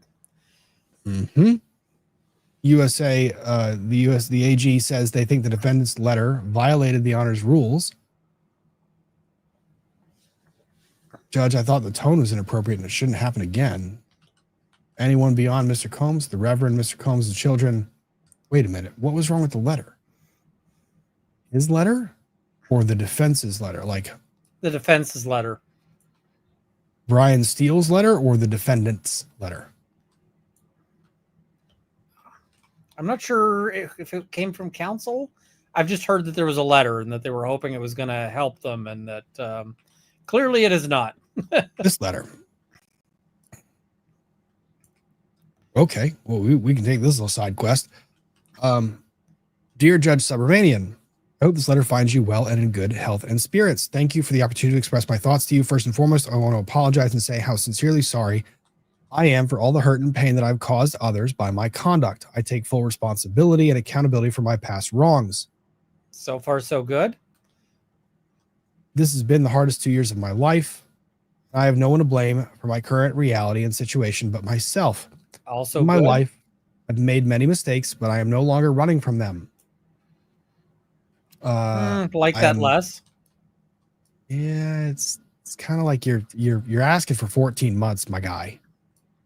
The court might perceive that as you trying to run from them. I'm so sorry for the hurt that I've caused, but I understand that mere words "I'm sorry" will never be good enough, as these words alone cannot erase the pain from the past. Over the past 13 months, I've had to look in the mirror like never before. My pain became my teacher. My sadness was my motivator. I have to admit my downfall was rooted in my selfishness. The scene and images of me assaulting Cassie play over and over in my head daily. I literally lost my mind. I was dead wrong for putting my hands on the woman that I loved. I'm sorry for that and always will be. My DV will always be a heavy burden that I will have to forever carry. The remorse, the sorrow, the regret, the disappointment, the shame. I honestly feel sorry for something that I couldn't forgive someone else for. If they put their hands on one of my daughters, oh, that's... Whoa. You don't... Nope. I don't like how that plays. This is why it is so hard for me to forgive myself. It's like a deep wound that leaves an ugly scar. Nobody cares if you forgive yourself, dude. It's kind of one of those. This ain't about you. It's not. Your Honor, I thought I was providing for Jane concerning her and her child. After hearing her testimony, I realized that I hurt her. For this, I am deeply sorry. I lost my way. I got lost in my journey, lost in the drugs and the excess. My downfall was rooted in my selfishness. I have been humbled and broken to my core.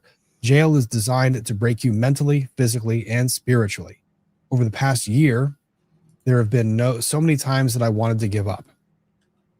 There have been some days I thought I would be better off dead. The old me died in jail and the new version of me was reborn. Prison will change you or kill you. I choose to live.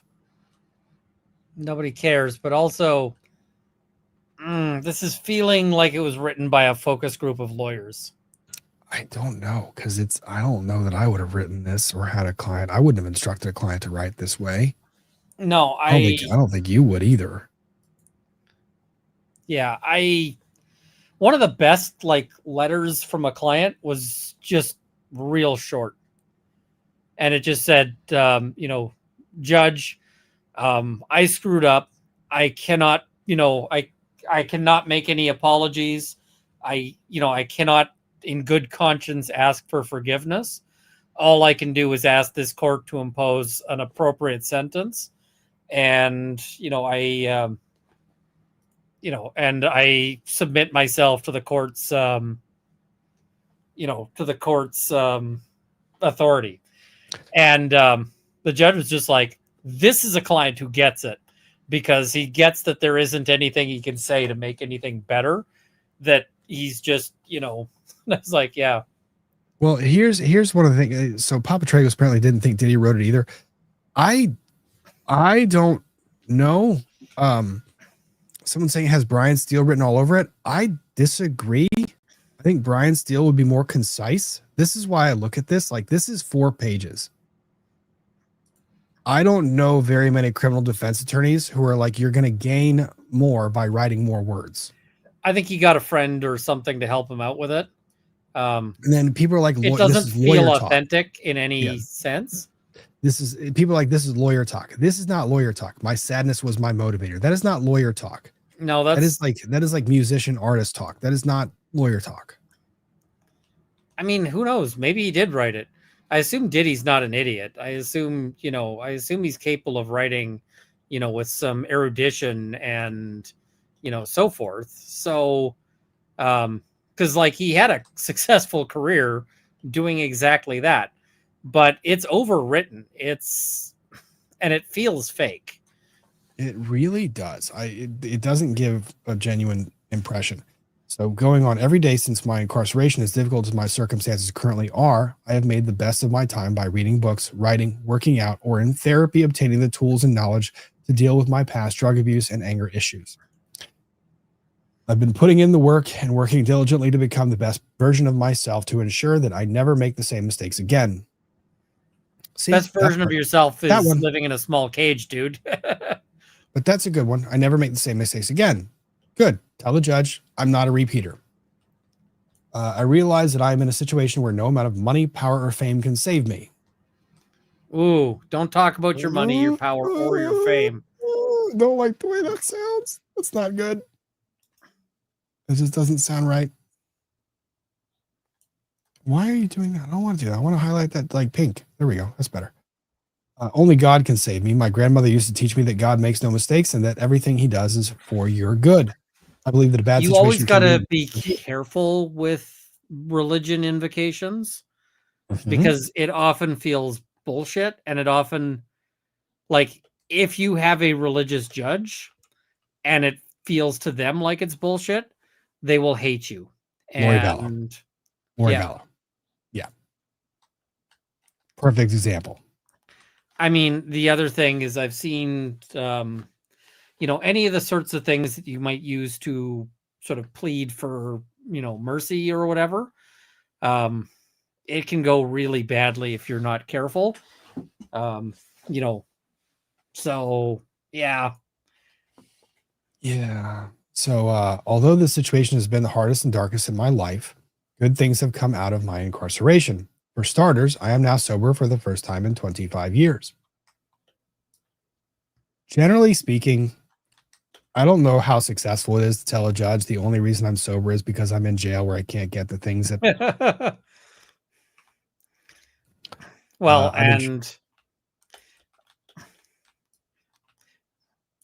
yeah, what? The thing is that especially on like an old offense like this, a lot of it's going to ring a little hollow because it's like the only reason you actually did anything about any of these things is because you got caught, right? Like, oh, you didn't do any personal inventory or feel any remorse until you were looking at a jail cell. Well, cool. That says that the jail cell might be real important to your story right now. Not to mention that the judge denied bail or bond because there was allegations of him contacting either himself or by proxy certain witnesses and victims. It's not going to play well to a judge when they hear this. Yeah. I've been trying my best to deal with my drug abuse and anger issues and take accountability as well as positive steps towards healing. One of the most beautiful things I've experienced is being asked by my fellow inmates to teach and mentor them. They wanted to learn what I did to become a successful businessman. I was inspired by their hunger and desire to learn information in order to not only set goals, but achieve any goal, dream their heart's desire. The problem is the kind of business that inmates are doing. It's like, how do I move more, more drugs? I'm like, Yeah. Yeah, especially when you're serving time for trafficking. yeah, this is the time to be like, I taught people how to read, not like I taught them business. Yeah. I started teaching a 6-week program called Free Game. What? Given by my fellow inmates, which I was able to have approved and sanctioned by the Bureau of Prisons. I didn't just teach about my success, I also teach about my mistakes and failures. It's truly been a blessing to do something positive in a negative situation. This is one of those things where you ask for like some way to record what this was all about. Because, yeah. It's been beautiful to see the newfound hope in my fellow inmates' eyes. The most shocking thing was to see the unity and the peace this class has produced. As you are probably aware, jails and prisons are segregated places.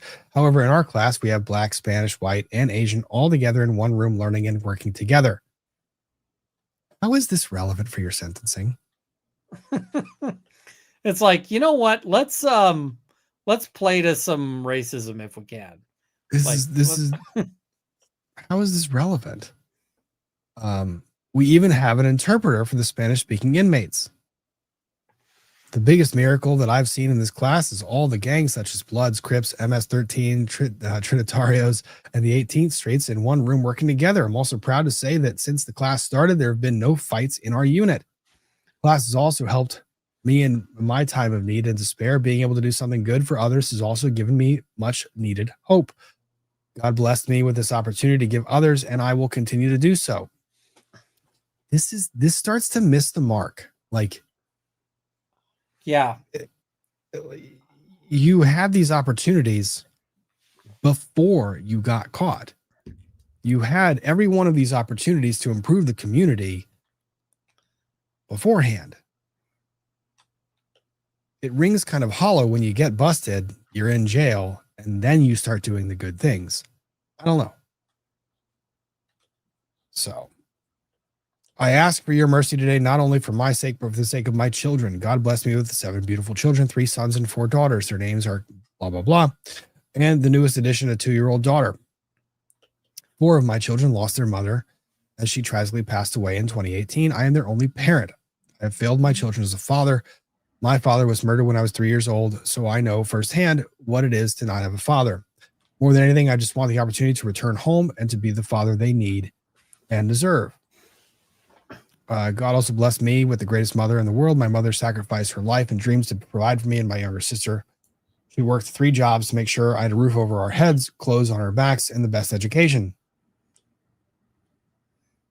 This is tough because it's one of those things that's also like, then why did you do the stupid shit you did?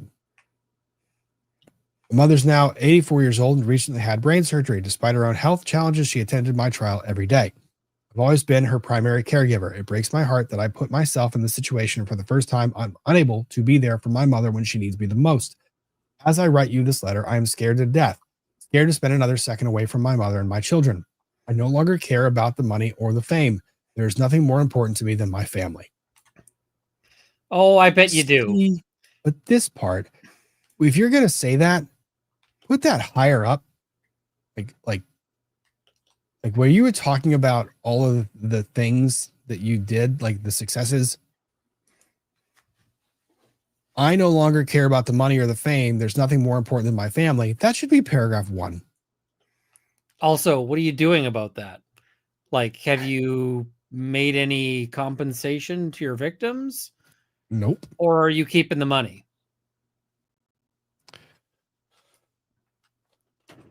I understand that one factor the court has to consider is deterrence. Deterrence for me and for others to ensure that no one else follows in my footsteps and makes the same mistakes. Oh, baby. Maybe don't let the lawyer make the sentencing submissions. Yeah. That was kind of my thought. I don't know if you had the same feeling I did. Like every time a client starts to try and make legal arguments, I'm just like, don't do that. Don't do that. 'Cause I can get away with a whole lot more than you can. Mm-hmm. You can't say these things. I can. For over a year, I've been locked in one room with 25 other incarcerated people sharing the same one room. In this room that I share, there are no windows. There is no natural clean air. There is no sunlight. And we all live in one room. We eat, sleep, use the toilet, take showers, and prepare meals in the same room. The conditions that my actions have placed me in are inhumane. Oh, do not. That, like, if there's inhumane conditions, let the You lawyer did it. make the argument. And you do not. You don't do it. No. Because the court looks at this and says, you are there by your own conduct. Your conduct put you there. And this doesn't feel like remorse. This feels like the opposite of remorse. This feels like you asking for, like, you know, I deserve better. Well, the very next sentence he says, which is, generally speaking, you know, if you're not asking, if you have to say, I don't tell you this for pity or sympathy, then don't tell it. Then don't say it. Oh no. I'm simply sharing my truth and the truth of my fellow incarcerated people. Mm-hmm. Oh, this is starting to really... We have no clean drinking water. We boil our drinking water. This is not relevant for sentencing. Yeah. We all share one washing machine, which is broken. I'm surrounded by drugs and live every day in the constant threat of being stabbed or losing my life. Didn't you just say earlier that ever since you've been there, everything is hunky-dory and no fights? And also, the only reason to say I'm surrounded by drugs is something like, because I'm surrounded by drugs, it has been difficult to maintain sobriety here, but I have persevered, and my commitment to, like, that's useful, you know, something like that. But nobody cares about it in terms of like a poor me kind of thing. Yeah. He reiterates, this is another thing. If this is where you shouldn't have to say this. If you find yourself writing this, just stop. Writing. Like, yeah. Again, I'm not expecting pity or sympathy, but my time at the MDC has changed me forever. Then what are you writing this letter about?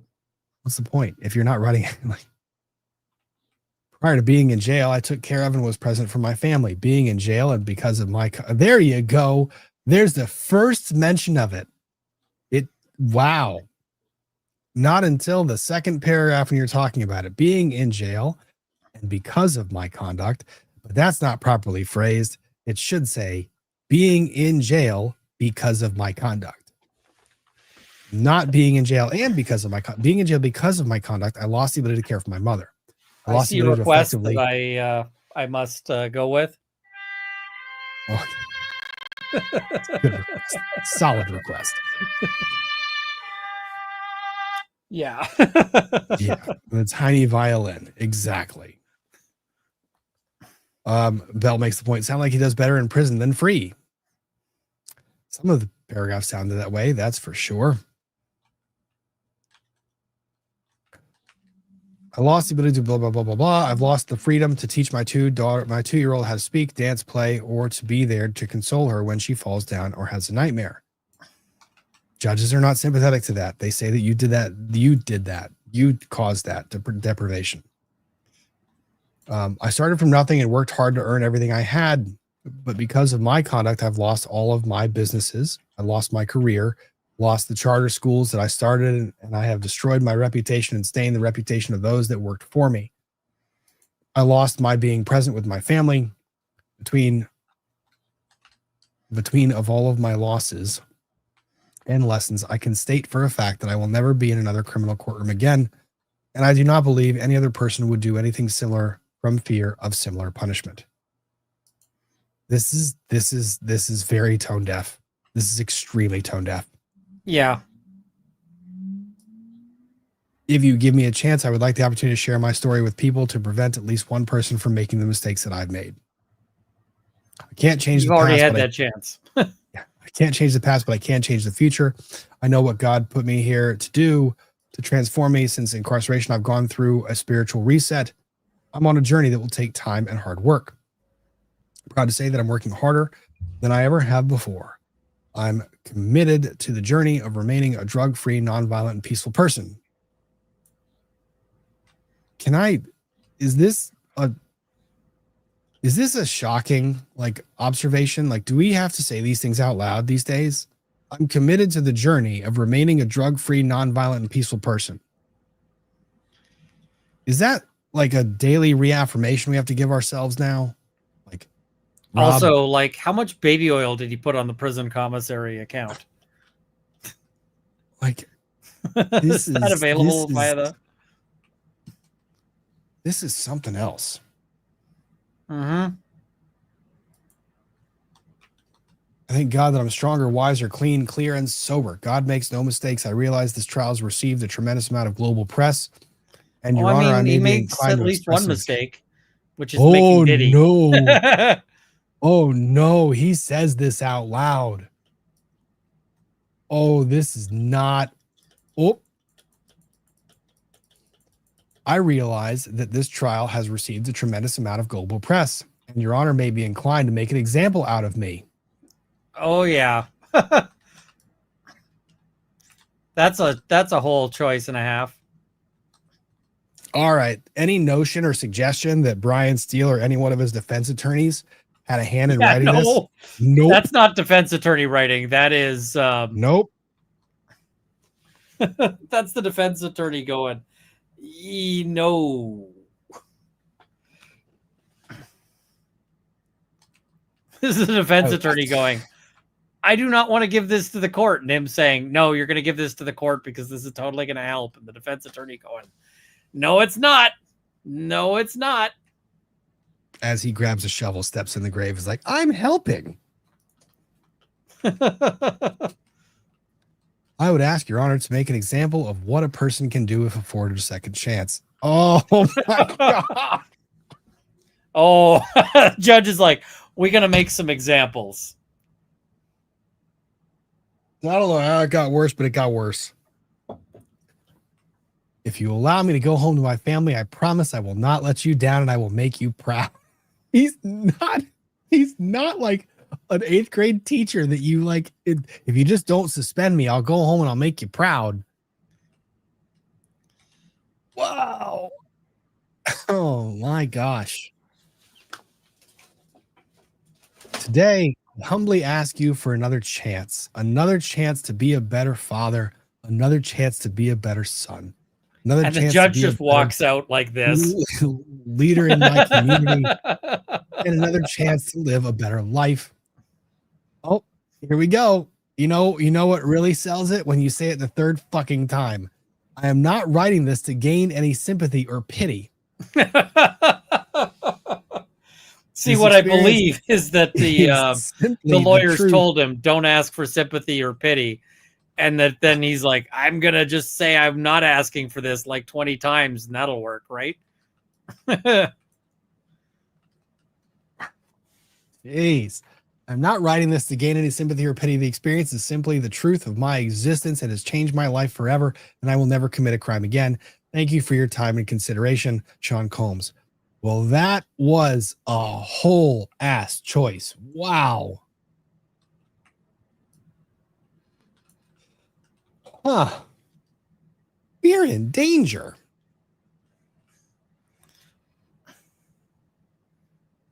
So that now gives me the context I need to go back to this. We think the defense letter violated Your Honor's rules. I thought the tone was inappropriate and it shouldn't happen again. Now we know why. Now we know why. There we go. Wow. So Combs rattles off the people he wants to testify on his behalf. The Reverend and Mr. Combs' children will come up and stand together. Where is it there? Also Giovanni from the program. And then AGA or the attorney, the DA, Rule 32 only applies to parties and victims. The court is within its rights to exclude character witnesses. He's going to allow them, though. He's not going to exclude a character witness because it doesn't. There's no prejudice to allowing them. The judge. This is not a. This is not a jury. This isn't a jury. This is a judge. Not to mention, it might undo the prejudice that Sean Combs brought upon it by sending that stupid letter beforehand. Within your discretion, Mr. Steele, okay for the children of Dr. Johnson, Reverend Doctor, I'll think about the others. Judge, now, as to the objections, the defense says acquitted conduct cannot be considered. There is no guidance from any court on this. We don't know what the jury was thinking, but it's about overlapping conduct, and it only impacts the advisory guidelines range. Acquitted conduct can be considered, and he cites a case, U.S. v. Vaughn. Even matters that cannot be considered for the guidelines can be considered under section 3553A. This, if I'm Diddy, I'm now scared as hell. Because the judge can consider all of it. Every bit of evidence they heard in the case. Whether or not there was a conviction that was gained from it, the judge can consider the conduct. It might not have risen to the level of being proven beyond a reasonable doubt, but the judge can consider the conduct. And if you're Diddy, you should be going, oh, shit. Yeah, Diddy is right now just panicked. Judge, there's little precedent on what type of threat is required, but bodily harm makes most sense. Concrete harms or force Jane and Ms. Ventura to engage in sex acts. Does this conduct establish the convicted conduct? There's slight from can. Did that meet the requirement of bodily harm threat? Court declines to apply cross-references. Since I can consider it, does not impact the sentence.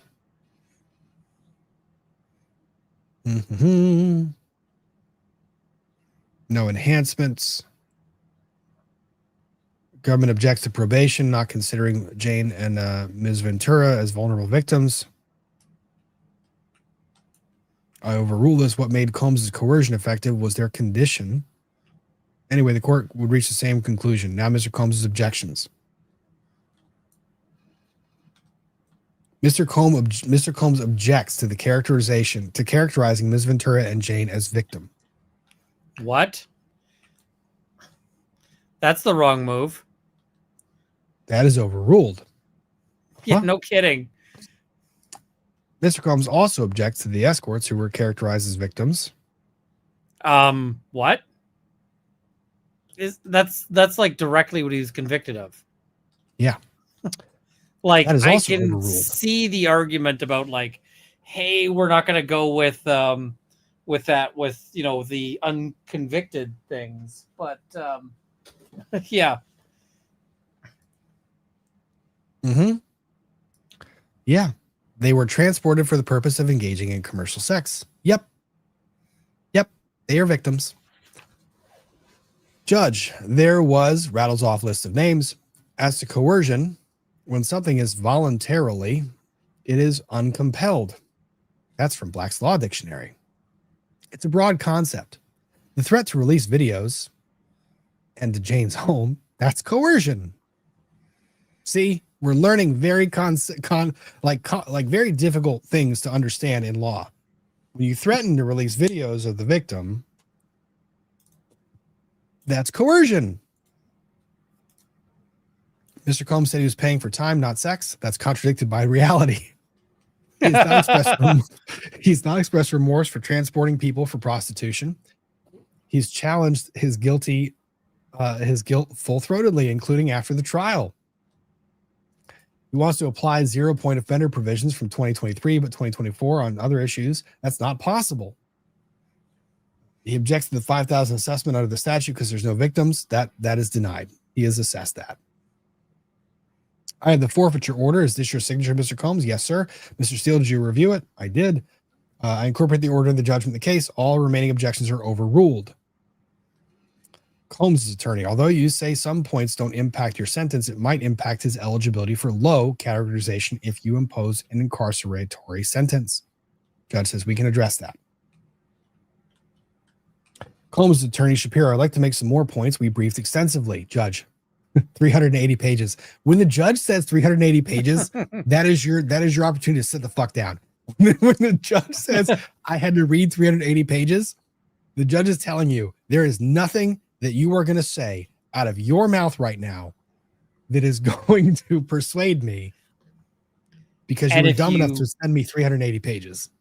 Also, if you missed something in 383 pages, that is entirely a you problem, and we're not going to fix that right now.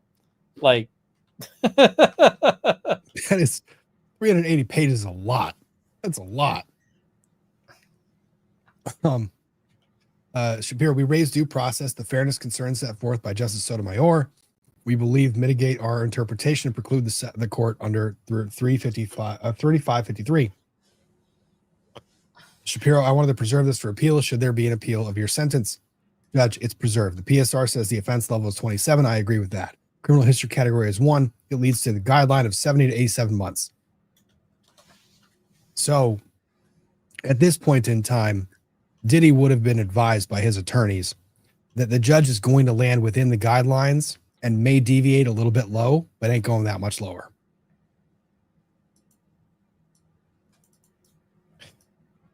So judge goes, I will now hear from the government. So the government gets to put up their proposed sentence, etc. So Slavic gets up and says, I'd like to respond to the defense as well, or I'd like to respond after defense as well. Okay, you get rebuttal. That's true. You get the last word. Today's about accountability and justice. For 15 years, the victims' lives have been shattered by abuse and exploitation. This is not a case about freak-offs and hotel rooms. This is about victims about a man who did horrible things to other people. His currency was control. He weaponized it. All the factors point to at least 135 months. Whoa! Government comes out swinging. spoiler alert, they don't get that. No, because I'll tell you how a judge gets appealed really quickly. Deviates above guidelines. That's a hell of a swing. Why not? The defense accuses us of seeking 135 months so that the court will split the difference. I mean, isn't that why you did?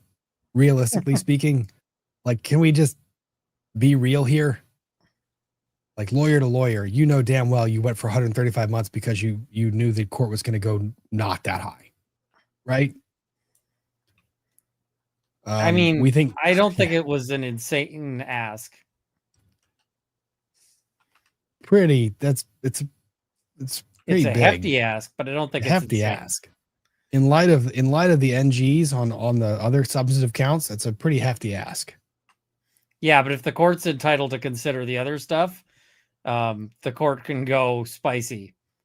Yeah, but the court deviating upwards and getting outside the guideline range based on the conviction, that is now like you are in appeal hell. The defendant tries to argue this is just sex, drugs, and rock and roll lifestyle. But this is a case about transportation for prostitution and violence. The defendant admitted to the violence at trial. The defendant's respect for the law is lip service. Nice.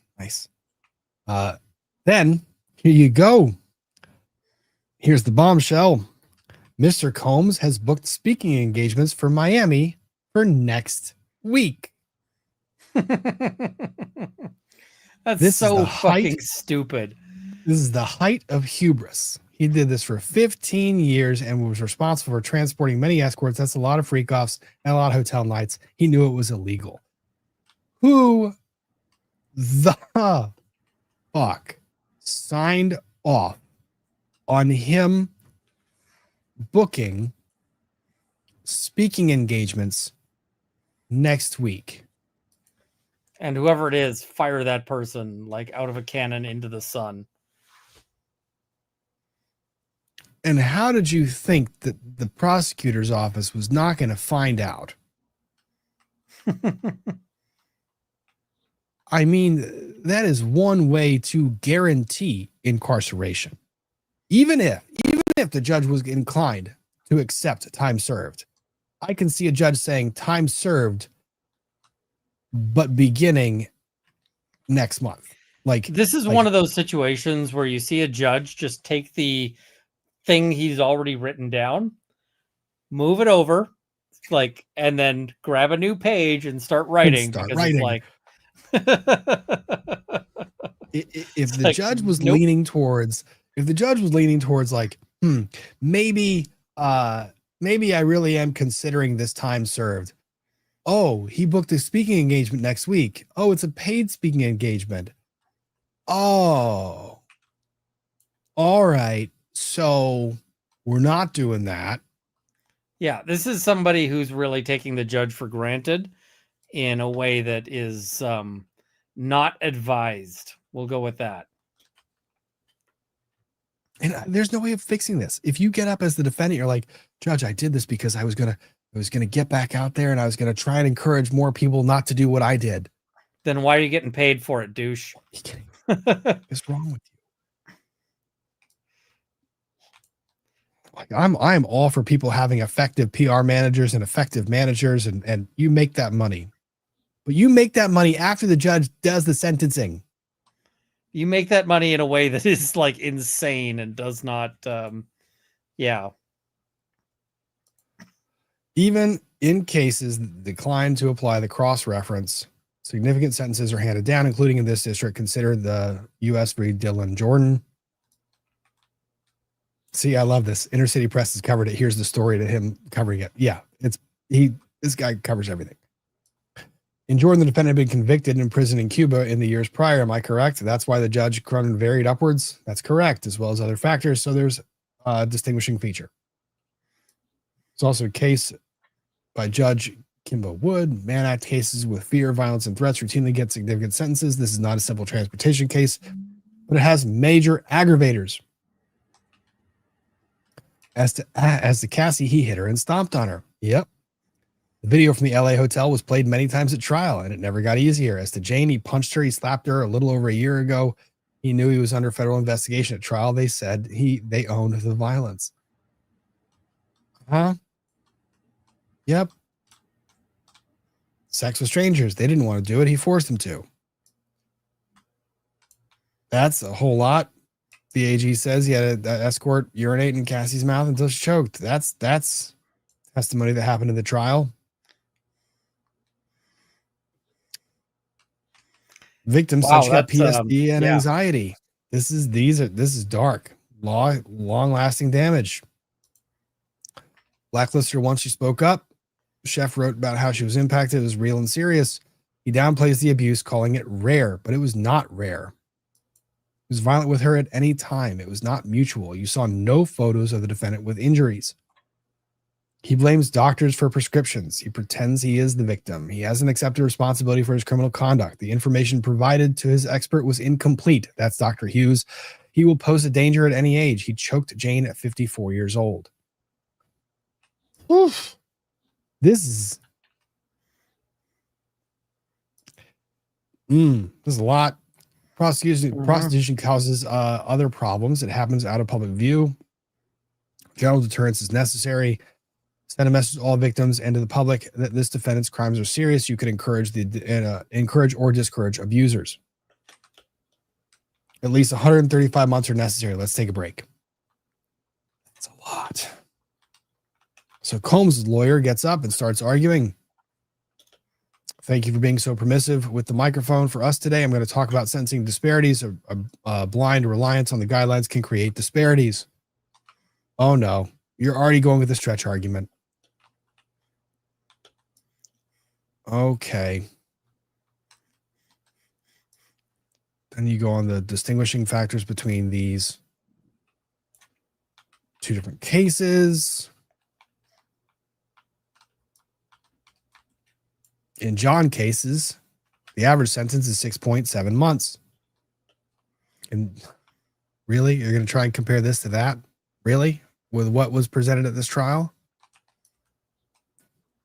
The defendant texted the victim. I meant what I said about making a mold of your pussy and the rest of your 8 words shit. Really? But there was no threat of violence in that case, said the judge. Slavic blame Mr. Combs for having a drug problem for 25 years. We think that's inappropriate. It's a mitigating factor. Let's talk about the another case. I want to focus on the inspiration of Mr. Combs is given throughout his life and on the commitment he made while in the MDC. Mr. Combs was successful, but he used it to help others. He touched many more lives than I can cover in the next few minutes. Well, you're kind I of mean, he did, disregarding but the not in a lives good he way. touched beforehand, right? It sounds like most of the people Mr. Combs touched really wished he hadn't. Yeah. Or that Mr. Holmes had other people touch them that they didn't really consent to. That's what it sounds like. Seems like the evidence proved that. So the lawyer gets up and says, there were not very many black-owned labels. Mr. Combs had the audacity to send a message that you can do it. Clothing, too. It wasn't just urban streetwear. It was upscale. It brought unity, inspired change. This makes it worse. You guys realize this makes it so much worse. Like, this is a judge that's getting more and more mad at this. Like, this is a lawyer that's missing the mark. He had everything. He did so much good. What it tells the judge is he had every opportunity to make the right choice. He had every avenue he could go down to influence people for the good. Like, most people don't have these opportunities.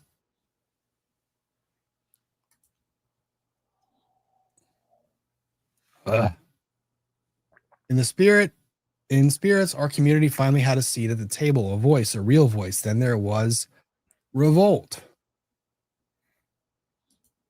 He's trying to help. He opened 3 charter schools, neighborhoods where the schools were not good. The motto was Black Excellence. The youth are our future. Mr. Combs personally inspired me. I went to an event in D.C. Mr. Combs was there. He said, listen, everyone, I'm sorry. He said, don't be afraid to dream. Just wake up and put actions behind your dreams. And then he said, don't forget to help others. That changed my life. I mean, him putting actions behind his dreams is exactly the problem. It's the problem, right?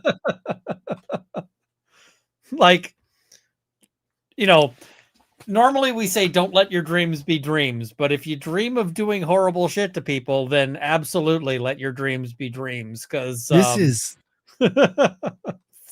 this is dangerous territory. This is really dangerous territory. I mean, who was it? The other exec in San Fran who got convicted, Elizabeth Holmes, I think. Oh yeah.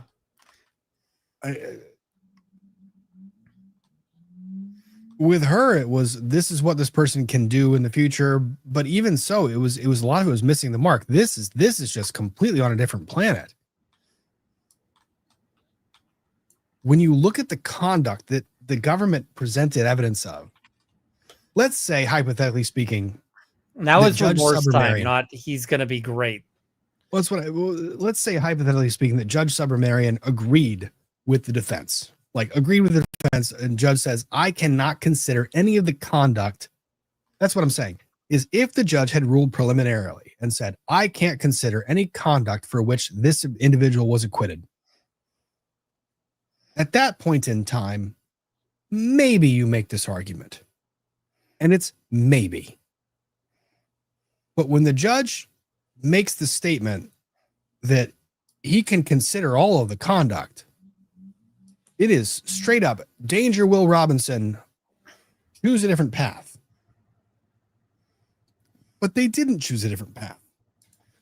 Diddy didn't choose a different path when he had it in front of him. He had everything, and he chose to use it to hurt people. Right. That's the thing. Because, like, normally the argument is this person grew up in impoverished circumstances. They really didn't have a chance. They knew nothing except violence growing up. They didn't know anything different than violence. Like, this is, he had everything and he chose violence. So. Oh, the lawyer goes on. Mr. Combs is just a man and he's made some mistakes. Yeah, those are some mistakes. He has flaws like we all do. Don't put us in this category. Don't you? I mean, we all have flaws. I drink too much Coca-Cola. He's like he forces people to consume drugs, alcohol, transport them to the party, and has third parties have sex with them against their will. These are normal flaws.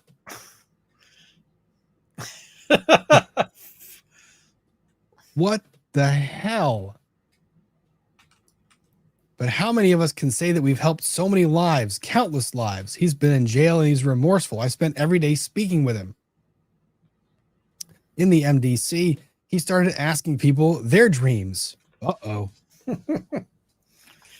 That's how free game for Diddy was born. Oh, there's two ways of reading that. No one has done this in the MDC before. If that's not a lawyer that's telling you to do that shit, I don't know what is. There's no benefit to warehousing Mr. Combs in prison. Thank you. I don't know. It sounds like those free game classes are really a benefit. Let's re-warehouse them to get more of that. Judge then looks at Brian Steele. Mr. Steele, we wanted the children to come up, then show the video. Please come forward. So children start to say, he's my dad. He's transformed. He won't jeopardize his freedom again. With this one, with the kids and the family, this always breaks my heart because realistically, this should have more of an impact on the defendant than it usually does. Because the defendant is usually still in this mindset of woe is me. And the kids are properly in the mindset of, I'm losing my dad. Like, I'm losing my dad to this. But they're not necessarily blaming dad for it. Yeah. But they're kids. They're not really, I don't expect them to. They're kids. I mean, I had a client at one point who, like, it was we were talking about his, kids and so forth and the impact that it had on them.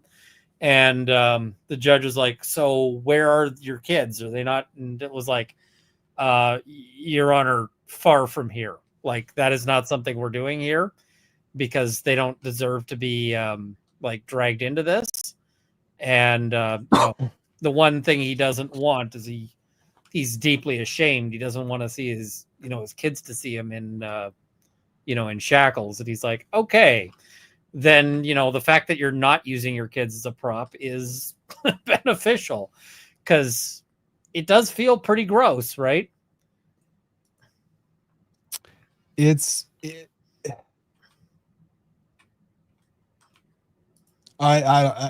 don't like any of this. This is a very tough thing because the kids shouldn't be involved.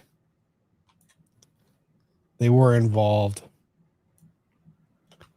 This guy is every opportunity to make the right choice. Literally every opportunity to make the right choice. And just didn't. And then when facing it, the only thing he can point to is, I turned myself in. Congratulations. You have achieved just 1 ounce of normalcy. Where was it? Someone was saying the courtroom sketches, Diddy dropping to his knees when gets a 15-month sentence. Let me see if I can't find. There's a couple of different sketches, but there's one apparently of the lawyer crying. So the lawyer was apparently crying a lot during this. I don't know. Kids go up. The kids are crying. I expect the kids to cry. All the kids testify. They play a video. Oh, this is the video that the lawyer docketed at midnight. Oh, no. Do we dare?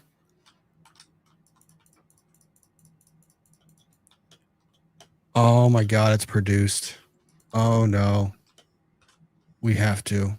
This is bad. Ian, have you seen this yet? I have not. Fuck.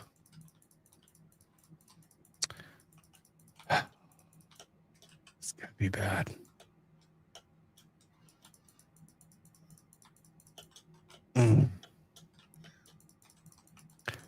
Please don't be production. Please don't be. I think there's music in it. Let me see.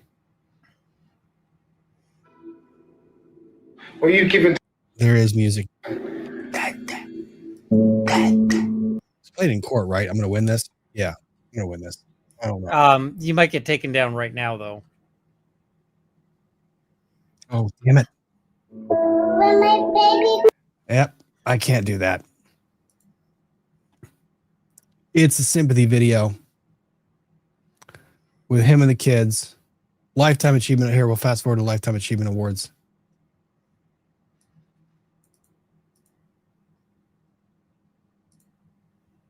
And be better about what you do. And he made me feel like I could do anything and go anywhere. Really? Lifetime. And it's no better way than taking it to the streets. It's a beautiful city. Running all around the city is going to be painful. It's going to be rough. But, you know, if we get through it, then it'll show kids and everybody else that. Seriously? Are you fucking kidding me? Really? I feel like his lawyer might be a little too keen on Diddy. Oh no. Oh, this is great. Oh, so you're gonna show all the awards and success? Wow. Try to take it out of just being. Let's see. There's the captions. It's without the music. The whole life's a fantasy, a dream, and a dream I always felt would come true. Oh my god. There's Just like you guys were. A $25,000 grant, which grants, Shark Tank. This is so stupid. This is so dumb. This thing went for 11 minutes. Wow.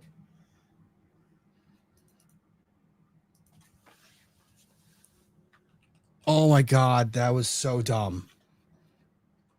Oh, that was so dumb.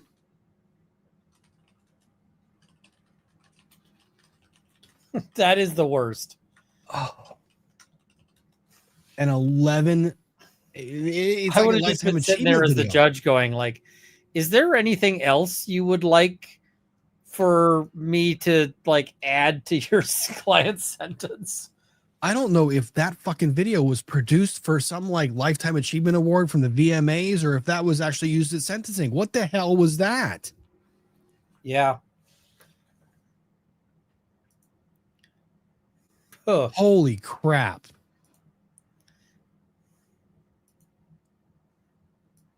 Talk about missing the mark. What the hell?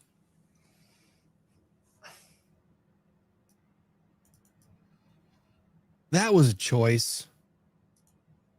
Mm-hmm.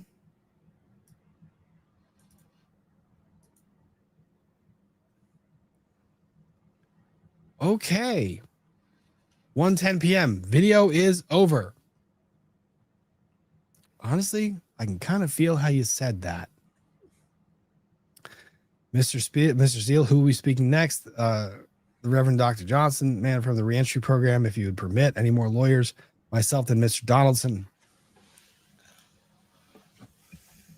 Mr. Steele, I'm honored to practice in this majestic courthouse. I sit here with tears in my eyes. I can't believe we're here. Sean has impacted America in such a positive manner. Ryan Steele was crying too. Now, this right here, what he does, I think this is a boss move. The jury has spoken. We have been convicted of 2 counts of the Mann Act. I always teach associates that it is never my client. It is we. It is always the more that you can create a union between you and your client, the better it is, the more humanizing it is. Nice Here, move, I think the judge would say, Mr. Runkle, you were not convicted. No. So, I mean, I don't think that would go over here. So, walks through the background, goes to Howard, goes to work for a record company, in the studio with artists. His ears are better than everyone else's. He works harder than anyone else. More trauma. His best friend is shot in LA in a drive-by. Upset, trying to break down barriers. He has an operation. He gets addicted to painkillers he's given. He's been high from then until 2024. You heard at trial, he was medicated because his body was hurt. His emotions too. On occasions, he would hit the women he loved. He loved Ms. Ventura. I've been with Sean more than my family since I met him. He's taken responsibility. He would have pled guilty to the Mann Act, but they wouldn't offer that. I buy that. Yeah, I mean, I feel like that can be a reasonable. Yeah, I buy that. I've been here when he prayed for healing for anyone who he has hurt. It's now 12 months and 17 days in the MDC. There's certain people who gain prestige if they hurt him. The guard stopped a man with a shank. He eats out of a bag, chips. He lives with 25 people, one room. See, this is why. This is what the lawyer should be making these arguments. Please, yes. Ian, Like, drive the point home. As the lawyer, I can be like, it is unfair that my client might get stabbed. The client cannot stand up and be like, Your Honor, this is so unfair to me, because it hits different when it's the lawyer saying, you gotta look at all of these, institutional problems versus the client doing it.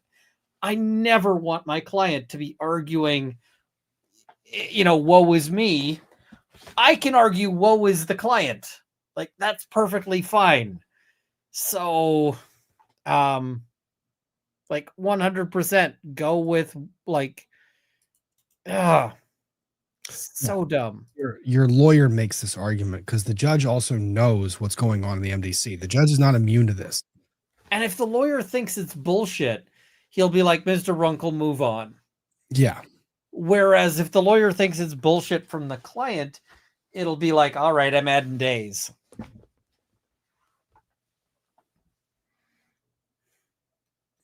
So there's a man released to his home, Charles Scruggs. He can speak, but he's by phone now. Attorney Steele goes on, October 6th is not a speaking engagement. It is that people realize he's different. He can speak about drugs, about putting your hands on a woman. He can go change people's lives. It's not a speaking engagement. It's a healing. Oh, so they're trying to. Mr. Steele. Now this is a bit of spin. Yeah. Oh, I mean, if I'm the judge, I'm just interrupting to go, is he getting paid? Yeah. Is your client getting paid? Yeah. And if the answer is yes, then I'm like, yeah, okay. Counsel, I understand what this is about. Yeah. Yeah. This was a voluntary sexual encounter consented to by adults. I agree with Mr. Shapiro. This is issue preclusion, double jeopardy, a due process violation. See, these are things that your lawyer can argue. These are not things that you can say in a letter. Like, your lawyer can argue these things. I don't think it's going to get very far. We ask that he be able to have a 14-month sentence. He's taken full accountability. He's not using drugs addiction as a crutch. He's saying he wants to repair. He'll never be a danger. He's a civil rights leader. Civil rights leader that does it like a whole lot of beating up of and all of this is not. It's not a civil rights leader. That is not a civil rights leader. I'm sorry. That is not. You do not get to take that banner and put it on. Nope. You might have done a whole lot of good. So we can now hear from the Reverend. I will be personally responsible for seeing him rehabilitated, says the Reverend. What kind of personal responsibility? Like, will you go to jail if he isn't? Yeah. Yeah. As Michael Jordan said, these sneakers are just sneakers, but when my son put them on, Sean needs an opportunity. I feel like there was something missed there in that analogy, but sure. You've been very honorable in this court. And then it says we have Mr. Donaldson. It's a long day, but I think it's been worth it. I want the record to be clear that Mr. Combs is not a pimp. Okay. Tell me how that makes this better. You have clear. So let's say hypothetically, Xavier Donaldson, let's say hypothetically, I buy your argument. He is not a pimp. How does that make his conduct better? Yeah. Here in the Southern District of New York, we've had U.S. senators prosecuted here. Really? Really? I dare anyone to say anyone else in the past 30 years did what he did in the MDC. The true Sean Combs came back. Then realistically, if he serves his time, he can still be a productive member of society. You're speaking to one element of the sentencing guidelines, but not any others. I spoke to chiefs of police in Miami. I spoke to superintendents of education in Miami. Everyone said this is something different. Let me close with this. People like me are supposed to be here to show what we can do. We have a speaker ready to say that these are not speaking engagements. May he. It's the executive director of the Reentry One, Giovanni. I have a letter from these others. 1 minute's fine. My name is Giovanni Saras for Reentry One. We serve a couple hundred people per year. I've read the letter of those impacted by the teaching and mentorship of Mr. Sean Combs. As a formerly incarcerated person myself, I see the impact. When a person creates his own program while incarcerated, it shows something. I know, I've done it.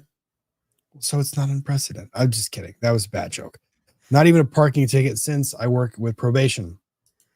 I speak at many different functions with private prison operator that we work with. Judge, we're eager to work with Mr. Combs in the same way. We've established engagements in communities in need. Lastly, our mission is centered in the idea that those closest to probation or a problem will solve it. It's not bad. That's a good way to try and cure it. Good effort. I don't know how far it got. Oh, baby. Agnifilo. Doctors found that Sean had PTSD. He grew up without a father's murder. Like, this is... I'm not going to excuse the behavior because of that. I'm asking you to release him today. He's been punished publicly. Everyone knows every twist and turn in this case. It's also a form of general deterrence. The publicity that he got in his Ventura's lawsuit, it destroyed his businesses. We're proposing mental health treatment, a domestic violence program. Sometimes group programs are the best. October is Domestic Violence Awareness Month. That's a good thing to remind the judge of as he sentences your client. Seriously, I'm not asking for a light sentence. I'm asking for mental health, the root problem. Seriously, we're going to do kumbaya? Are you fucking kidding me right now? Your client has more than enough money to address his mental health concerns ages ago. He didn't have any concern about it when he was just hurting other people. The only time he became concerned and said anything about mental health and his own demons was when he did that bullshit half-assed apology after the stupid video got leaked.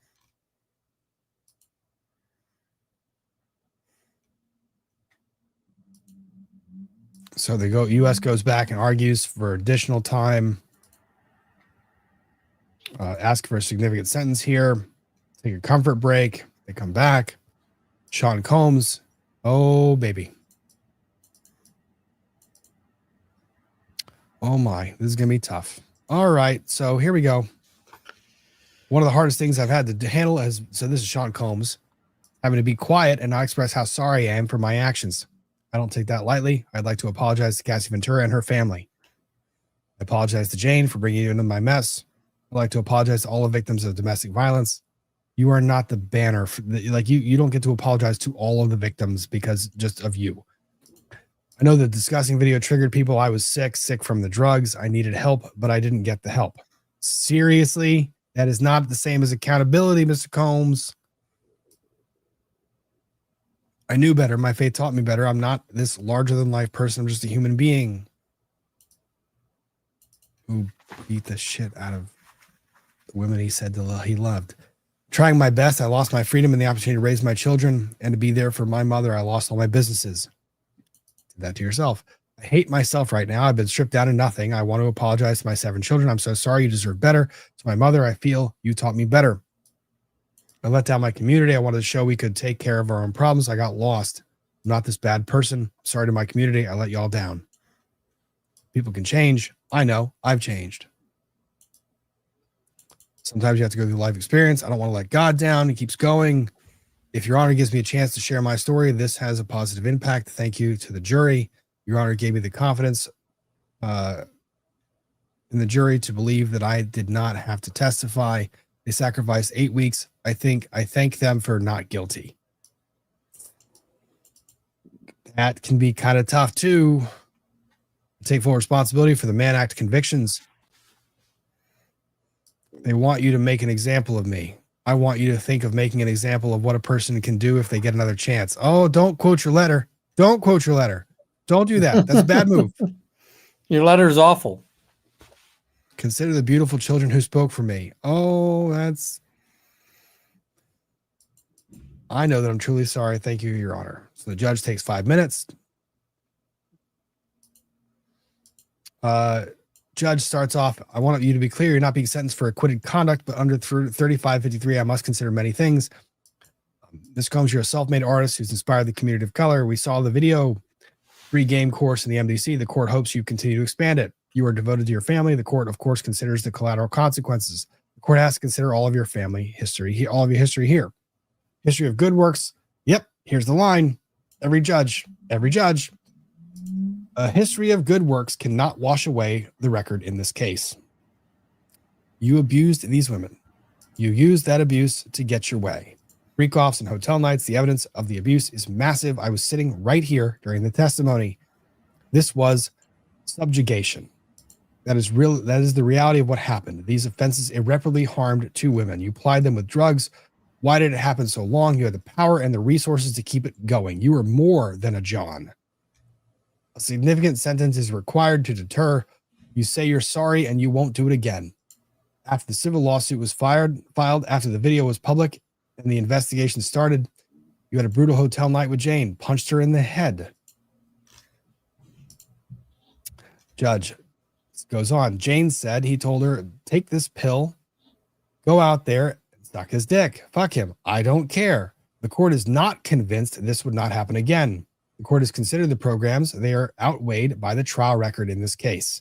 Exploitation and violence against women must be met with real accountability to promote respect for the law. The court reaches a few conclusions. 134 months would be more than necessary. Sentence of over 12 years or 11 years is not reasonable. Even the probation department recommends a sentence less than half of that, but 14 months time served would not be sufficient.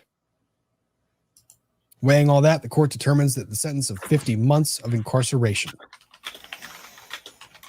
Then they're going to get back to where the incarceration is going to be served. The court imposes a fine of $500,000, including to defray the cost of imprisonment.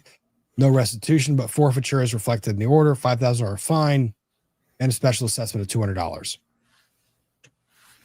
Judge applauds the women who came forward. Quotes Dr. King, and case is adjourned. And then this was the courtroom sketch of Diddy, or one of them. Whoa. Did you watch the the Star Wars remake or whatever? Like, no. I mean, there's a couple of sketches. So there's this one of him crying. There's those sketches. Why is the guy behind him wearing like an anarchist pin? I don't know. I don't know. These sketches are creepy. Why do we sketch? I don't know. Well, it's a sketch of a creepy person, so it's kind of like the Sam Bankman. Nothing will beat the Sam Bankman-Fried. those sketches were the worst. The ones that are like 12 feet of hair. Yeah, the worst of all time. Let me see if there's the other one, because there's the one. Trial day 15. Trial. I'm crying during, it's these two primarily. These ones. It's this one and this one are the ones from today. Man. Just so 50 months.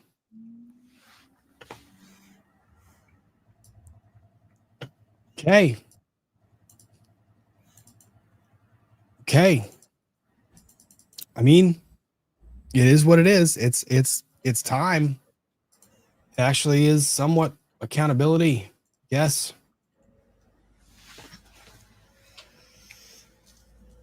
I don't know that you would have gotten more. I really don't. Let's see. There's this one too. Let me see. Because there's a couple others. Somebody's asking 50 or 15. 5-0. 5-0. So here's him learning. See, here's the thing. So you can immediately tell that's Brian Steele. Like, I mean, if I'm Brian Steele, I'm putting that up on my wall. That's what I mean. So the sketch artist does a remarkable depiction of Brian Steele. Firm jawline, the hair looks great, everything looks proportioned, it's all wonderful. Look at Diddy. It's like Picasso painted a criminal defendant. Except Picasso could paint. I mean, the shoulder is like up in the air. What is happening? So, I mean, what a wild ride. I don't know that I would have predicted 50 months. I really don't know that I would have predicted 50 months. Let's see. I wonder if anyone did a press conference afterwards. Please tell me someone was dumb enough to talk. I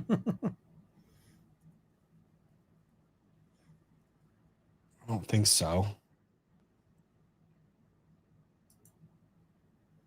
Oh, no, they do.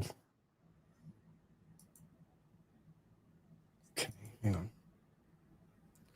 Let's see. This we can play.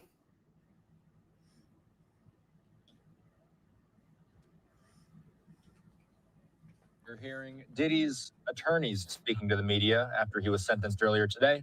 This is live. Yeah, we are planning to appeal. I want to hear them, bro. We are planning to appeal. We think we have strong bases to appeal. The strongest basis is that the jury reached a verdict on coercion.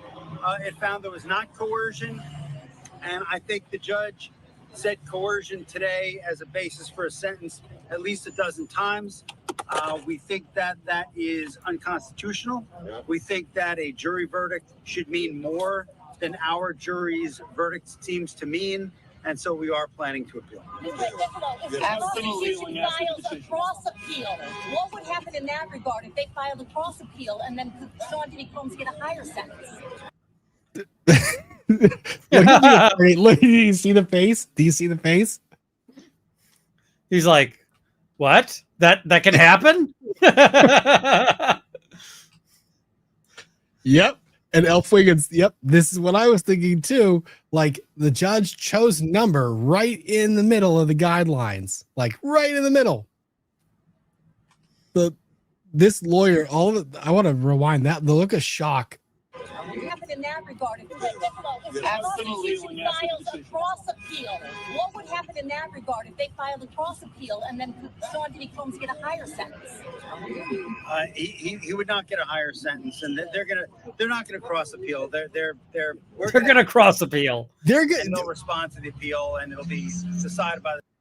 You are out of your mind if you think that you that I would cross appeal that in a hot minute. That is open season. You know damn well they're going to cross appeal. Don't come out here and say that. You're not that dumb. There's no way they're going to cross appeal. There's no way they're going to cross appeal. Yeah, you just gave them a free shot.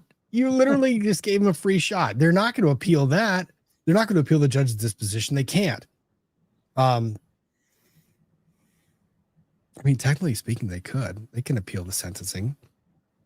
But they're not going to. It's within guidelines. The government has no incentive to. But if Diddy opens the door, might as well. The Second Circuit as soon as. Tell us about the conversation you had with your client after the sentencing. Consensual. The judge clearly thought the sexual encounters weren't consensual. Because he's biased. Make of his remarks. He's biased. I'm happy to go. So we think that's just absolutely inconsistent with the jury's verdict. I mean, the jury's verdict was resoundingly clear There was no sex trafficking. There was no racketeering. Everything was consensual. Everything was adult, which is why he was convicted only of the prostitution offense. What we feel happened today was that the judge acted as a 13th juror, one that we did not choose, and that he second-guessed the jury's verdict. Well, at least the judge was open-minded. At least the judge was open-minded for both sides. Gave consideration. Did you have a chance to talk to Is this a press conference or just people just screaming? What is happening? I don't know. Just to talk to your client, can you tell us about the conversation after the sentence? How was he? How's your client? How will this impact sex workers? But he's okay now. But he's okay now. Come on, man. See, Brian Steele. This is why I love Brian Steele. Like he's just like, he's disappointed. Fuck off. Get away from me. Like it's Stop pushing people, y'all. You're making it a circus now, bro. Space out. He does feel justice was served, though. He said he takes accountability, and I felt like Diddy definitely took accountability for everything, sir. And I would like to just let you know that everything was not consensual, sir. Please don't say that. It was not consensual. Even Diddy admitted. He's like, who is this worm talking to me? Like, All right, queen. All right, queen. All right. this is wild. Okay. Yeah. All right. this is nuts. the weirdest press conference I've ever seen, because she's like, you know, I'm you're supposed to here ask for questions as the reporter, not like just tell him things. Yeah, this is something else. Oh yeah. Vice Girl Maritza, the point is that Puffy thinks I didn't do crime. You got it all right, guys. Yeah. Mm-hmm. Will Diddy be put on a list for certain convicts? Honestly, I don't know the answer to that question. I think so. Yeah, the trafficking puts him there, right? The Mann Act violations? Yeah. I believe so. In his state, does he have to go around to his neighbors? I don't think that's a thing anymore. I don't know.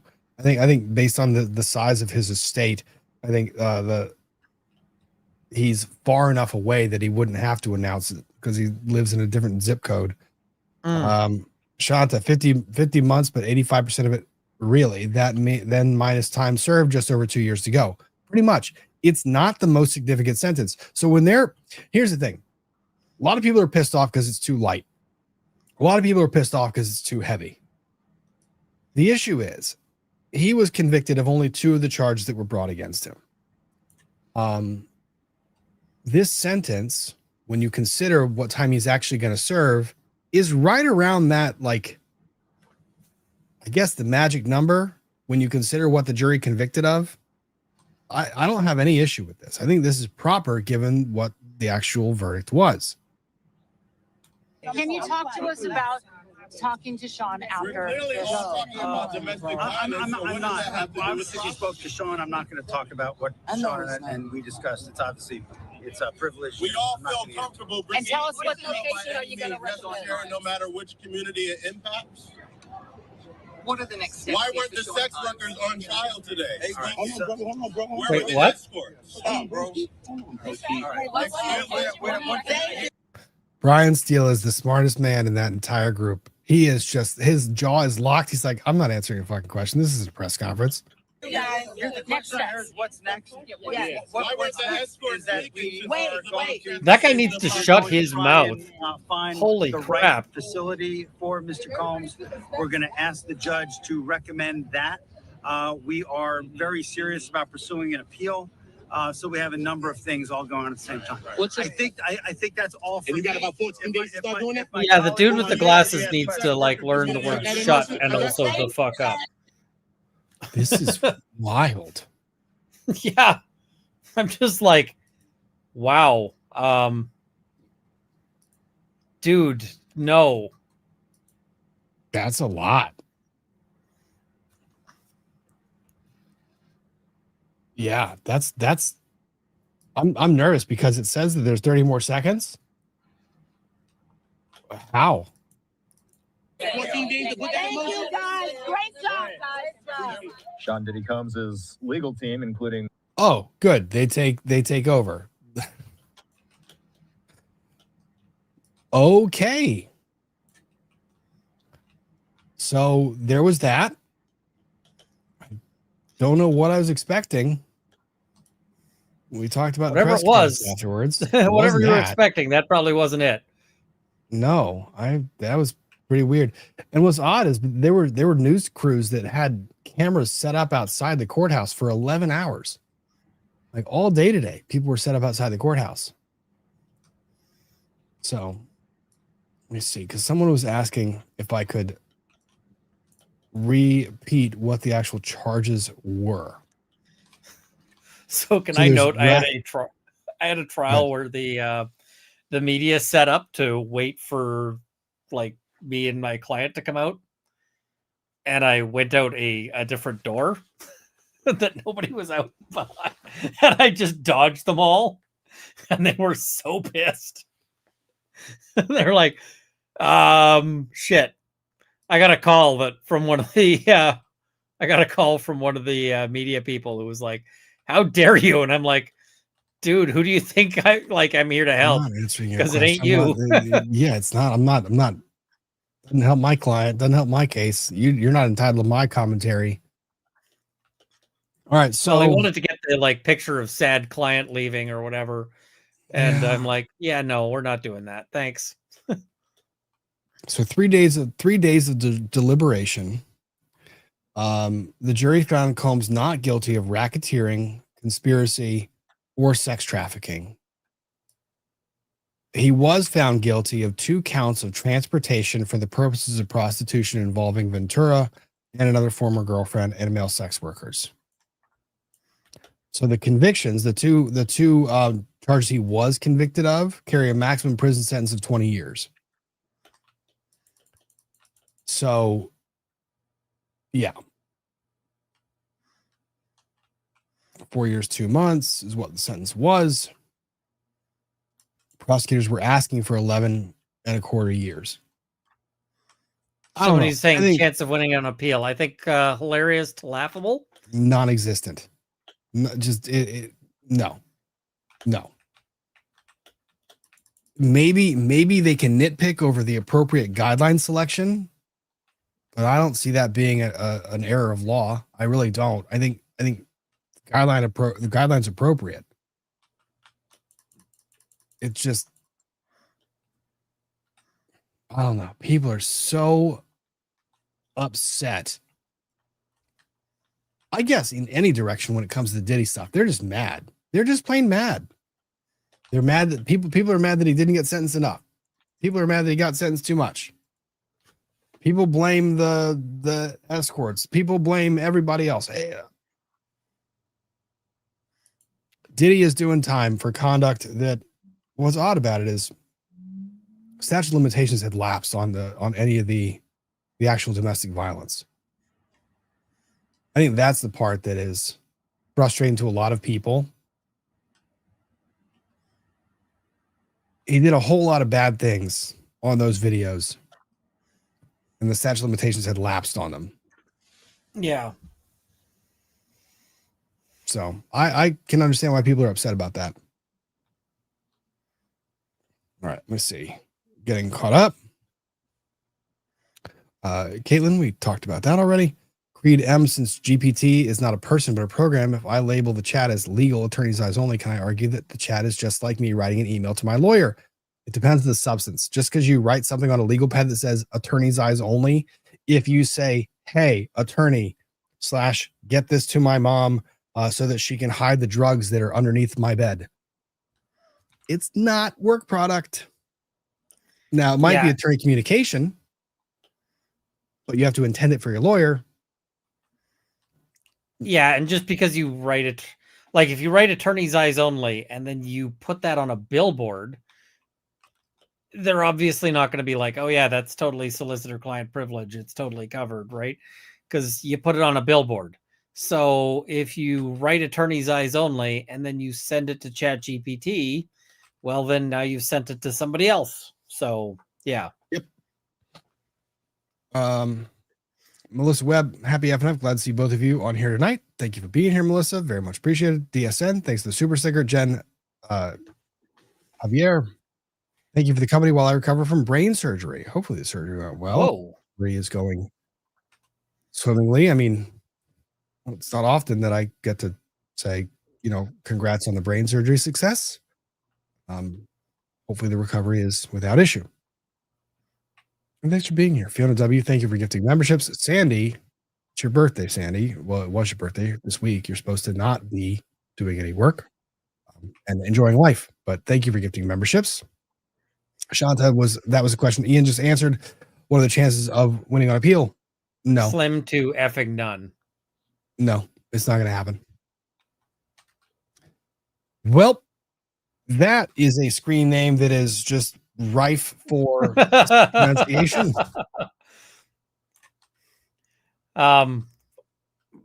Why do you say that, Rob? I don't know. I'm staring. What is it about that screen name that's got you interested? I have said this 3 times in my head, and I'm going to go ahead and venture and try to say it. Buck Butter. Puffy was an OG until the judge turned him into an EG. There, we did that without too much embarrassment.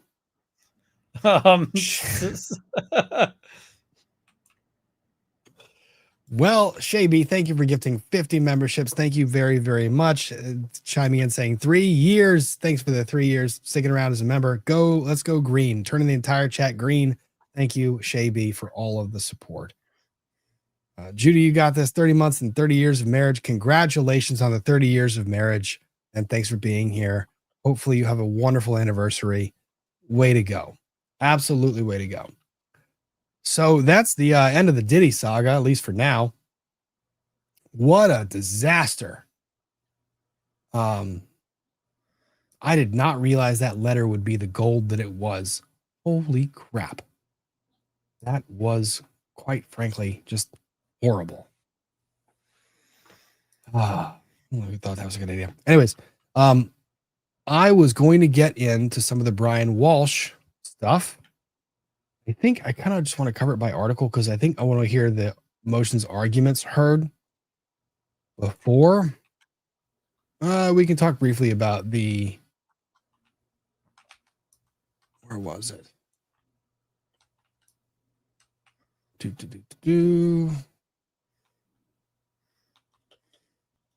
So let me swoop. We'll do swoop.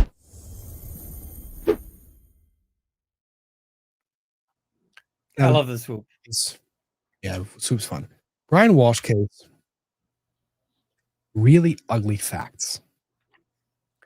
Like really ugly facts. Let's see if I can pull up a brief case synopsis. Brian Walshe is accused of killing his wife and taking a single body and taking that body and reducing it to parts of a body and taking the parts of the body and scattering it to various different places. Oddly enough, this trial is moving forward in Norfolk Superior Court because we're back in Massachusetts, because why not back in Massachusetts? Because everything horrible happens in Massachusetts. I think that's actually the new slogan of their tourism branch. Yeah, I don't know if I would buy into that. I think that's pretty bad. Mm-hmm. Horrible things start in Massachusetts. It's going to be on their license plates. Yeah. There were Google searches. There was come for the lakes. Stay because you've been framed for murder.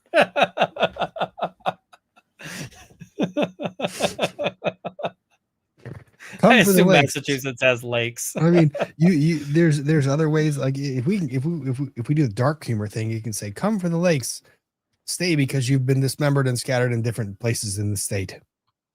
Come for the lakes, stay because you've been wrongfully accused of murder. Massachusetts is just wild. I don't know. So, in recent news, Brian Walshe, who's accused of killing his wife and dismembering her and scattering the body to the wind, was actually stabbed in jail a couple weeks ago. Let's see. So some updates on this case.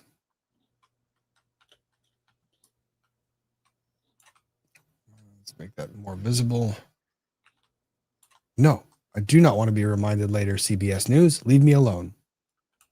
Brian Walsh, nope, go away. Brian Walsh is accused of killing his wife, Anna Walsh, or Anna Walsh, I remember, dismembering her body in Cohasset, Massachusetts, was assaulted Thursday night at Norfolk County Jail in Dedham. He was taken to a Boston hospital to be treated for his injuries and released later. Inmate was assaulted inside one of the facility's housing units with a makeshift blunt instrument. Shank. Just before 10 p.m. Individual who was assaulted was conscious and alert and taken to Beth Israel Medical Center. Returned to the facility overnight. The assault is under investigation. But let's find out what's going on in this case. So we've got some evidentiary battles that are going on. For those of you who might recall in some of the specifics of this case, all of the old characters, the characters in the Kara Reed case, every one of those characters is somehow involved in this case, which includes former trooper Michael Proctor. And as you can imagine, the defense would very much like to bring up all of the misdeeds of former trooper Michael Proctor, because those misdeeds are legion. And because he's a wanker. Yes. Absolute wanker. I think I could say that safely, right? That's fair. Yes. Good. I just wanted to make sure. Let's see. What is a good way?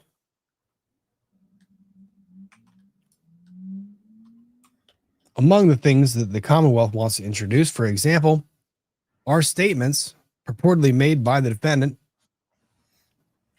that were search history, like how to dismember a body, how to dispose of a body, all types of different things that were Googled. Gee, that might be interesting. I don't get why people Google this stuff now. Bro, you and I both know, as lawyers, our Google history is a little bit unique. Yeah, but like if you're planning on committing a murder, maybe like just go to the library. Your librarian can help you with a great many things, probably not specifically including a murder, but like where you're going, you can look things up in a book. I was really wondering, take a look. It's in a book. It's Reading Rainbow. I don't think Reading Rainbow books would have how to dispose of a body, though. I mean, they might if they were especially awesome. It's terrible. It's awful. My Reading Rainbow books are not supposed to have how to dispose of bodies. So the federal court, let me see, because there was an order entered a little while back that actually ordered some of this stuff be preserved. But continuing on, so we're at the stage. Article, there we go. Prosecutors in the forthcoming trial are asking a judge to bar any reference to the discipline against Massachusetts state police troopers involved in the case, including Trooper Michael Proctor. No. I'm sorry, but if the judge makes this ruling and says you're not allowed to reference any misconduct that was engaged in by this trooper, good luck. I don't see that going very far. Walsh is accused of killing, then dismembering his wife, Anna, inside their Cohasset home in early 2023. Both prosecutors and defense lawyers filed a flurry of motions in the case this week, which is not uncommon in murder trials. Motions in limine are filed in cases involving juries. So, a little bit of a distinction here between a jury trial and a non-jury trial. In a bench trial, we don't file these motions. So bench trial, meaning a trial that's heard by a judge. Very rarely am I filing a formal motion in limine and asking the judge to make a pretrial ruling on an issue of evidence. The only reason I ever do that is if I have to call a series of witnesses that that will need to be there versus not be there. Generally speaking, a lot of this stuff is handled by the judge. The risk and the reasons why motions in limine are filed in jury trials is because when you get to the ultimate trial date, can't say shit in front of a jury and then unring the bell. Like once it comes out, once it's said, it's said. The jury hears it. The jury can't unhear it. So the horse is a one-way animal. It is. The shit is out of it. And if the shit is out of the horse, it's not getting back in the horse. There is no machine with enough pressure to do that. No, and you'll get kicked in the face. It was a very unfortunate pause because my brain was recalibrating and the pause came across like as if I was thinking about a way to get shit back in a horse. I really wasn't. It was just a poorly timed pause. No, you have these pretrial motions because you want our open runway to introduce things that you want to reference. You don't want someone objecting when you are introducing something that you believe you have foundation for. You also want to make clear that people aren't introducing shit that they shouldn't be introducing. One chief example, the prosecution in Norfolk really doesn't want anyone to reference Trooper Proctor. I wonder why. Gee, shocking. So there's a whole lot of these motions that have been filed. Really? That's rude. Why are you not saying anything more? So rude. There's the July one. Various motions that were filed. Then we've got here we go. Including motions over whether we're going to get information on Proctor evidence and whether it's going to come in. So we're still trying to get additional materials on evidence that was produced incident to the Karen Reed trial. Still trying to get our hands on that with hopes that materials can be provided because the trial is set to commence October 20th. So next week we have hearings on a lot of these motions in limine that have been filed in this particular week. Let's see. Now, I don't know. I am not familiar with this person, Suspicious Sauce on Twitter. But I will say a lot of the motions appear to be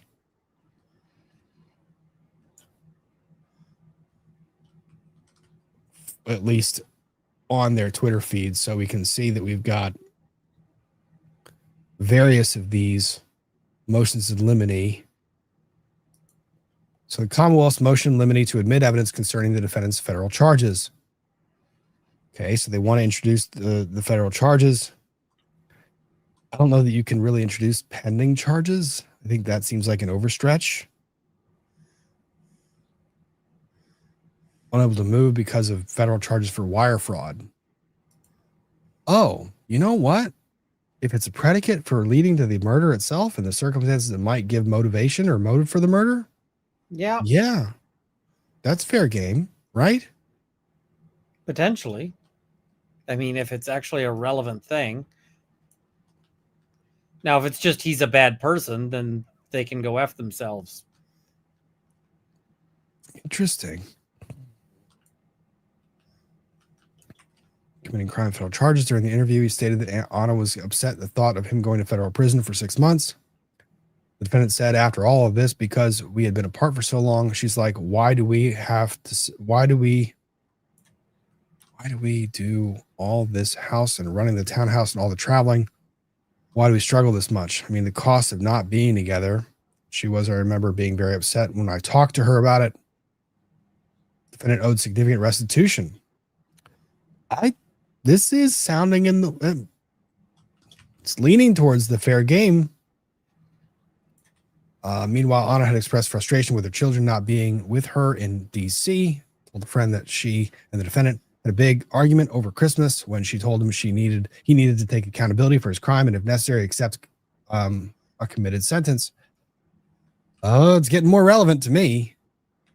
Anna told a friend that she had only recently learned that the reason for her children were not with her in Washington, D.C. was because the defendant and his lawyer.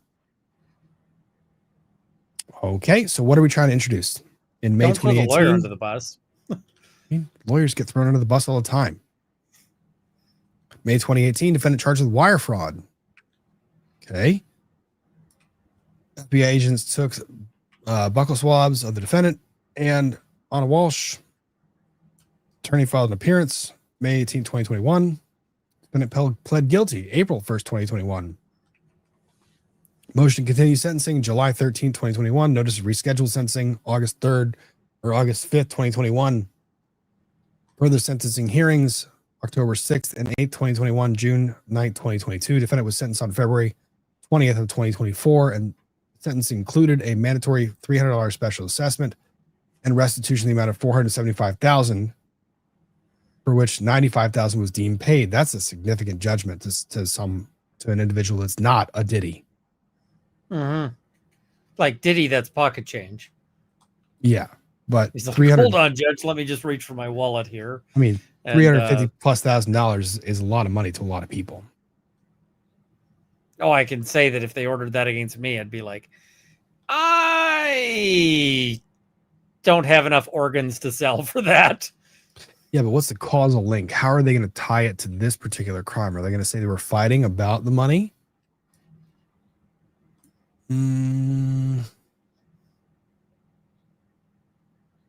Federal charges were the reason that he and Anna were apart and he couldn't move to DC. Yeah, if you're saying that out loud, when did you say it though? What's the footnote say? 2023?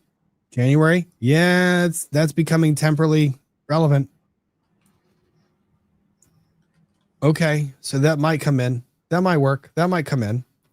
So there's Commonwealth motion limine, docket number 198 on the federal charges. Then we've got another motion limine. Let's admit the victim's out-of-court statements. So Commonwealth's motion to admit out-of-court statements as evidence of her state of mind. Oh, I always hate these. I really don't like these. These are tough. The defendant's charged with murder. Yes, he is. Anna was living in Washington, D.C. townhouse that she owned, had a highly compensated job at Tishman Spire, and commuted to Cohasset to spend time with the defendant and her children.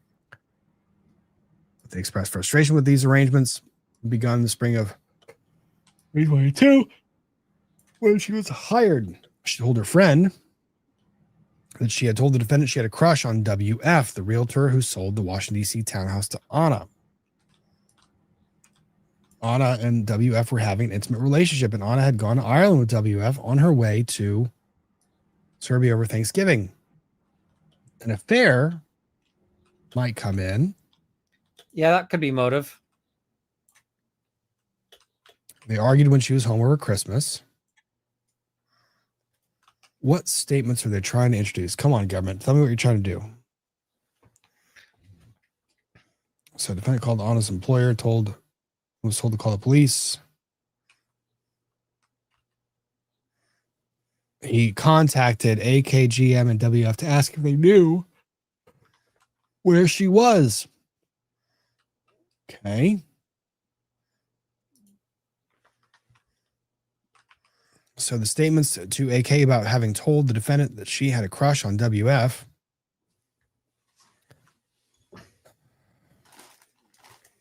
might get in. I don't know. That's a tough one. I think it could come in as motivation or motive. Commonwealth is now in motion. Another motion. Let me introduce text messages. Text messages were sent by the defendant or statements by the party opponent. Usually pretty simple. They just want to, they're trying to pre-clear them. Which ones are we trying to get in? So let's see. Are they authentic? We're going to authenticate them. So we got text messages sent and received from family members, friends, nanny, victim's employer, victim's sister, upholstery business, relevant evidence of his interactions, his activities, and his state of mind. These are probably all coming in. Especially if the text messages are like, hey, have you seen this person that I'm alleged to have been dismembered or dismembered?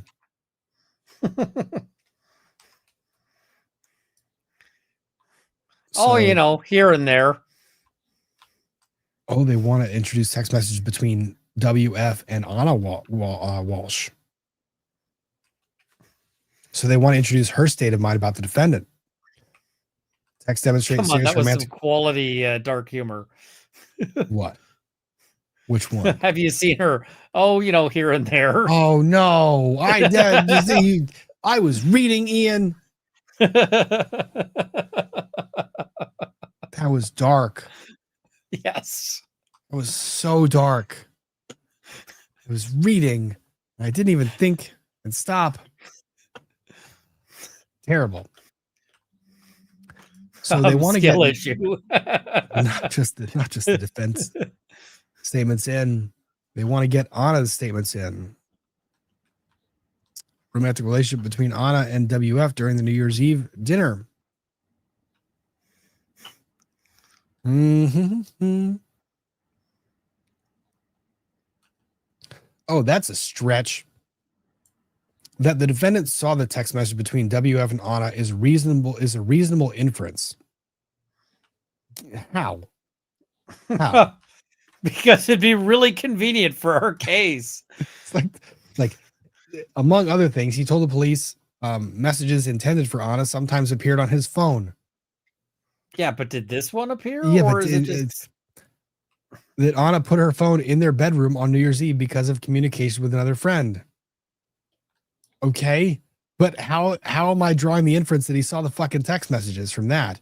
All right, that's a stretch. And he researched the disposing of a SIM card. Didn't say hers. That's a stretch. Okay. Motion to admit his search history. Here's this. If this comes in, he is in big trouble if this comes in. And of course it's going in. It's a search. It's coming in. There's no way this is excluded. There's no way. The internet history of the following internet history shows the devices were accessing information about topics including but not limited to divorce. All right, I care less about that. I mean, unless there's some sort of search issue, like they shouldn't have had his phone or something. But yeah. Including jurisdictions perceived to be favorable to men in divorce proceedings and divorce laws in Washington, D.C. Okay, that's fair. I don't. Fine. Really? All right. Fucking Commonwealth. This is some shady shit. Seriously. He Googled the man with whom Anna was having a relationship with in Washington, D.C. Pornography involving a, quote, cheating wife, end quote. Seriously? Of all of the things that you're going to say are relevant search history, and then the next line item is disposing of human remains. I feel like one of those things is not like the other. Search history of decomposition of a body, embalming a body, how long before a body starts to smell, and type of person who dismembers a person. Okay. Identifying human remains, how to use certain tools to dismember a body.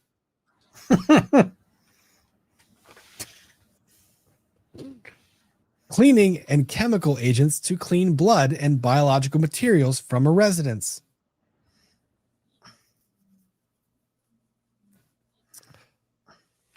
Scouting locations to dispose of evidence. Now, I'm wondering when I hear this, if What it's the like actual words, like what were the words? using how to use certain tools to dismember a body, or if it's just like, how do I use a chainsaw? Because those are very different things. Because I've Googled how do I use a chainsaw, and I can tell you that that was not for the purpose of dismembering a body. It was for the purpose of not dismembering a body as I dismembered a tree. So, like, yeah. Okay, of course, the one I want to see is like micro text. Let's see. Here, the defendant presented a facade of being in a happy marriage burdened only by the federal case, which prevented him joining his wife. The defendant stated that his marriage to Anna was good and free of extramarital affairs. But days before telling police about his happy, affair-free marriage to Anna, he was searching the name of the man who Anna was involved with, and then for porn involving a cheating wife. Anna Walshe did not spend Christmas Eve with her family in Cohasset. She planned to fly home December 25th, 2022, but her flight was canceled, and she drove home. The defendant called a friend looking for Anna. Eventually, yeah. Porn involving a cheating wife? Yep. That kind of says to me, like, is this dude into this? Yep. Or That's kind of what it sounds like. Because if he's into it, that's less of a motivation for murder and more of a motivation for him to go have some alone time. So which is it? It seems like that part is a little bit extraneous. Like that part, is just it's just inflammatory. Yeah. Because if it's just this dude is if they're just kinky, then okay. That's really, yeah. Yep. The defendant admitted that this had caused a fight, and Anna was upset and told a friend that her irritation. The defendant has, as she had only been out of touch for about an hour and a half.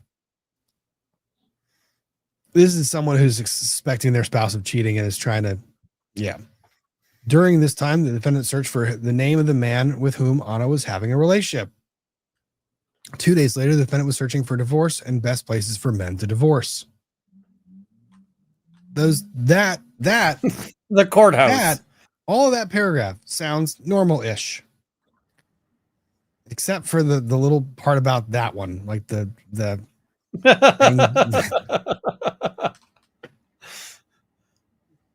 So, well, yeah, doesn't have to be angry. I mean, I don't know, angry way. I don't know. Days later, the defendant began researching gaining access to missing spouse's finances. Well,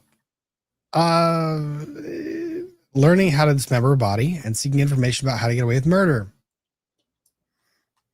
Conducted extensive research into concealing his crime by learning about tools used to detect blood, cleaning blood, disposing of blood, ascertaining retention policies for surveillance video in the retail stores where he purchased. Oh, that's a problem too. How long do these stores retain materials or retain videos of me buying shit? Identifying apartment complexes, some of which he later visited to deposit garbage bags.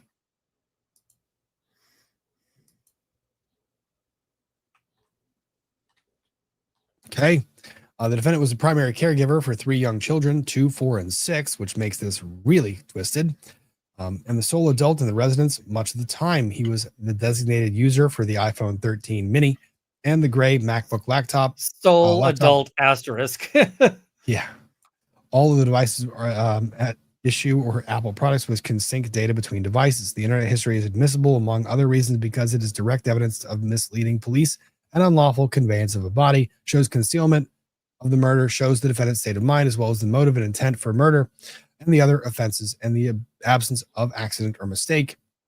The internet history supports the theory that the marriage was deteriorating. All right. Internet history is coming in. There's no way that's not.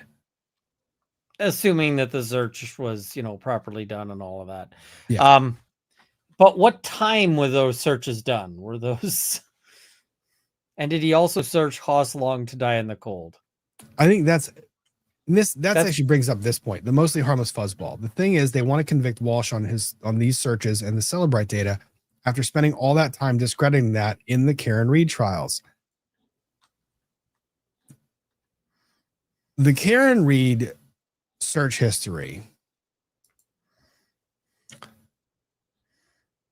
I don't know that I gave much weight one way or the other. I think the big thing that I view as not really being credible was the analysis of the geolocation on the phone, the accelerometer on the phone, and trying to match that up with the vehicle. The search history stuff, you get into an ambiguity of whether it was a search that occurred at 2 a.m. or midnight the night before, right? Whereas for me, it's like 2 a.m., 6 a.m. I don't know what time this search happened based on this. And if I don't know, then that leads to acquittal. Because reasonable doubt. Yeah. And that has to do with the time of the search. Now, whether the search actually occurred at all, everyone can agree. In the Carey retrial, everyone agrees there was a search done on the phone. Question is, what time and at whose direction? But the data says search was done. Here, I don't really care what time they're saying the search was done, because it appears to have been done a long time after she went missing. And I don't really know that you have a way of saying, or an innocent way of saying, how to dispose of a human body when that Well, the was thing is, actually I think a searched lot of on your people actually phone. do search that. And the question is, how long afterwards? Because if it's like, if she's been missing for like 6 months or whatever, then body's already disposed of, if it's disposed of, right? So, you know, that at that point, it might just be curiosity. Yeah, that could be the case. It depends on the timing. You're right. It's some Because I mean, issue. Chat, I know there's a lot of true crime people here. But yeah, how many of you have not Googled, like, how does luminol work? And, well, that's, you know, that's one this kind of thing, right? But when you so talk to me about the how long does Lowe's retain footage of me buying like a shovel? Maybe you're nervous about the shovel that you bought for a completely unrelated task and you wanted to know whether or not the police would look at you. Maybe he stole a shovel. I don't know. Just saying. Commonwealth moves for a ruling to introduce evidence that on December 28, 2022, defendant's mother hired Washington, D.C. based Axios Investigations to investigate Anna Walsh's infidelity. It's a whole lot of divorce law that's making its way into murder trials these days. These days? All days, history, time. I mean, like, Jade, that is not funny. It is also it's also slightly funny. I searched Yuri Buchanan in hopes of a search warrant. It did not say Yuri Buchanan.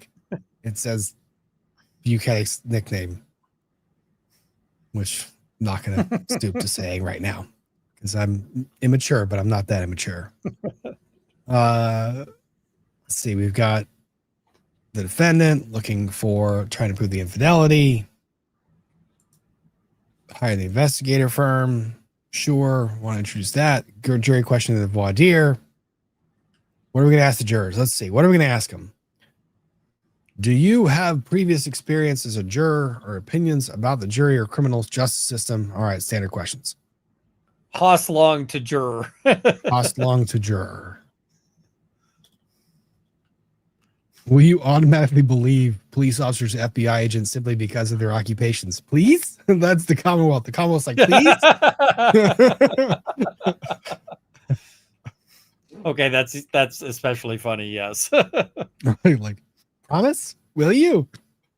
Okay. Violent crime question. You will hear evidence about extramarital relationships. Knowing this, is there any reason why you'd not remain indifferent? Or any reason why you could not be a fair and impartial juror? Okay. This is one where I think the questions kind of have to get a little bit more intricate. And I know that it gets sensitive and people are like, but we don't want to examine these jurors about this kind of stuff. Look, if I'm going to put you on a jury panel. Have you ever murdered a spouse for infidelity? Have you ever and been if they say yes, then you open an entirely new investigation. Or if they say it's I not would cover murder that, because trial, like juror admits to murder in jury selection. If the prospective juror says it's not murder because they cheated, then you, as the defense, are putting him on the jury immediately. As the prosecutor, you're probably like, hey, do we want to investigate them for anything? Say, do you think you've ever read, seen, or heard or discussed anything about this case? Know or recognize anyone you've seen? So standard questions, pretty standard. Reasonable. The infidelity one is going to be the one they're going to have to get closer on. Commonwealth's preliminary request for jury instructions: murder of first degree, premeditation, second degree, misleading police in violation of yada yada, willfully conveying a human body in violation of that code section, disposal of the body. Okay, so jury instructions: sequestration of witnesses, jury view, biological evidence, and then exclusion of civil lawsuit re damage to home and related opinions. Interesting. Oh, this is the defendant's motion. Defendant's motion limine regarding sequestration of witnesses. So, let's see.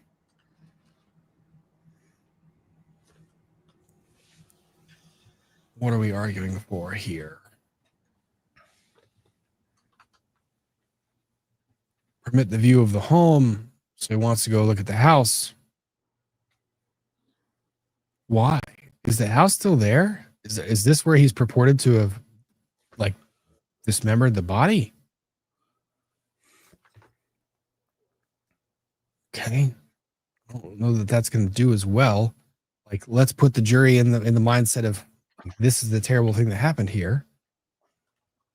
Could be, not the most productive use of resources. Then we've got motion regarding biological evidence. Wow, we're arguing over whether it was bone or not.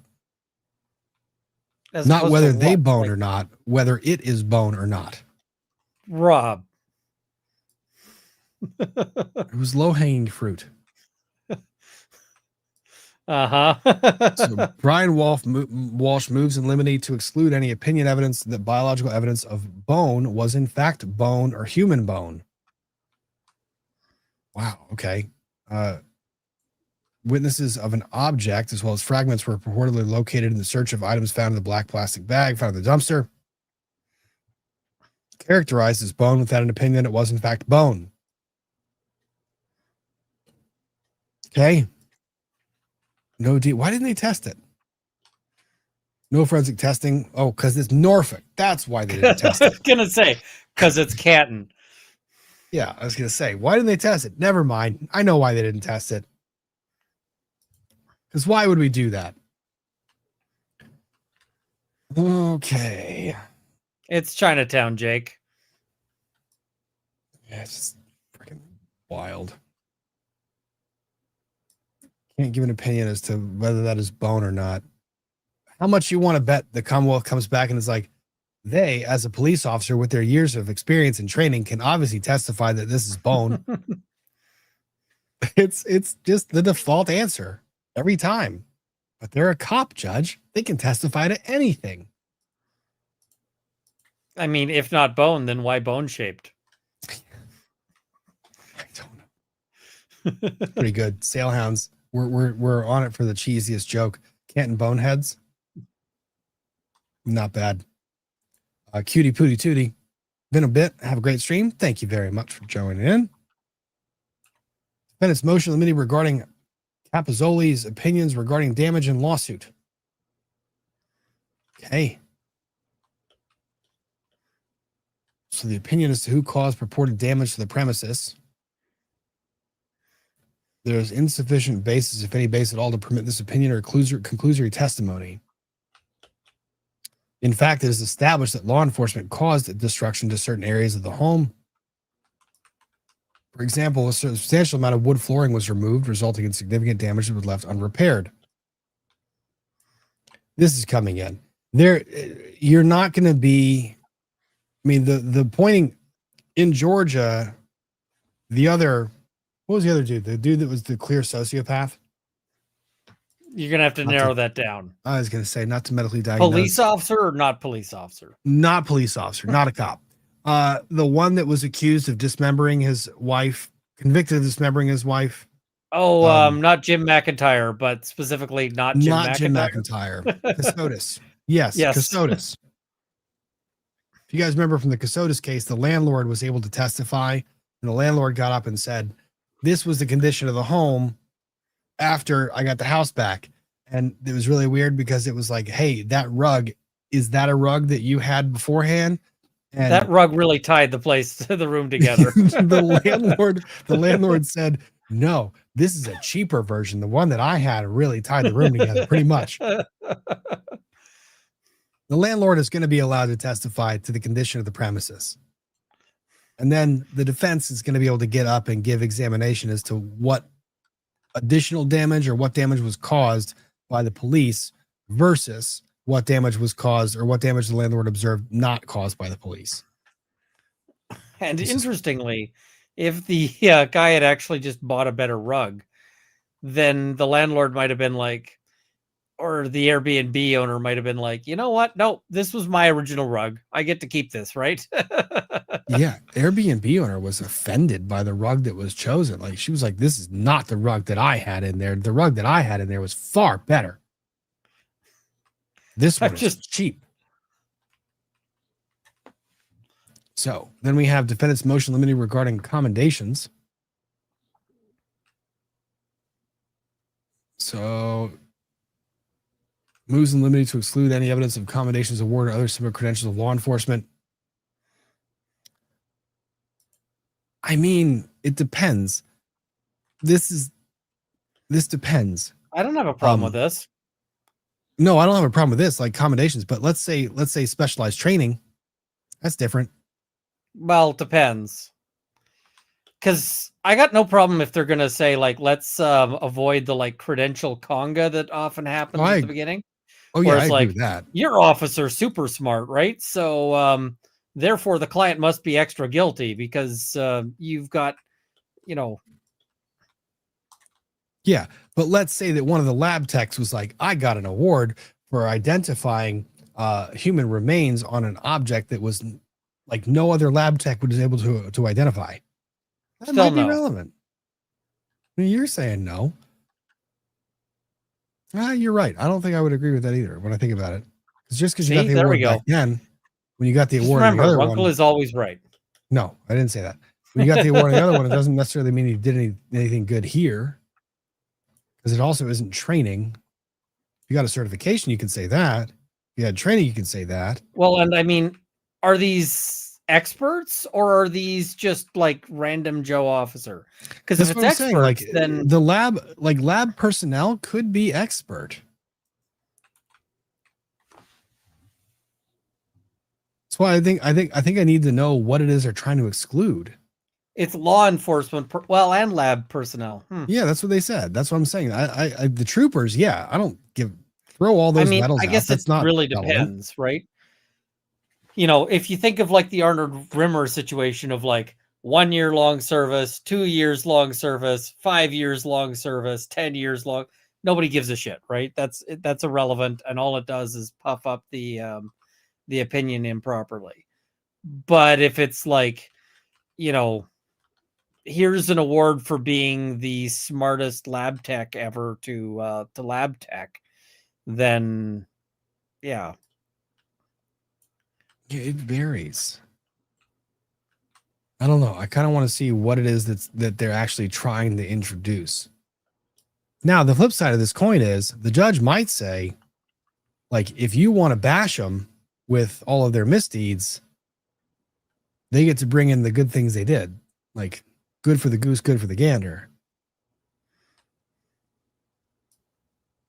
Defendant's motion limiting regarding any opinion that the defendant knew about extramarital affair. Well, okay. Maybe they don't get to say that, like, in my opinion, he knew about it, but I can still adduce witness or like produce witnesses that will testify to like your access to these materials. Yeah, I think that the opinion that he knew about it is actually improper. Yeah, but I can still introduce the search. Like, for example, you search the dude's name, you hired a private investigator, and then you Googled cheating wife porn. I don't know. Let the jury can draw the inference from that. But to have someone offer like a professional opinion, like in my opinion, they knew this existed. No. Motion limiting regarding opinion evidence. Moves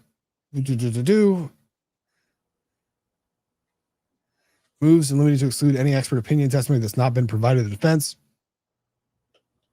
Okay. This is just precautionary then. Basically says hold them to what they've produced so far. Sure. No problem there. Motion limited to exclude request to consult with attorney or statements with prior counsel. Oh, this is interesting. Wants to move in limine to exclude any evidence of the defense request to consult with his then present counsel, Tracy Minor, any statements of prior counsel contained in the record interviews of the defendant, any statements of prior counsel made to any third party, including but not limited to law enforcement or the district attorney's office during her representation. I'm largely in line with this. Like, I don't think I cannot speak for the defendant. It is their words, not mine. Okay.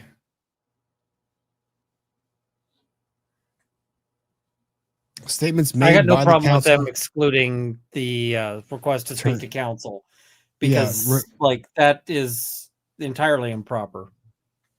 Yeah, the request to speak with counsel, you don't get that. You don't get to testify to that.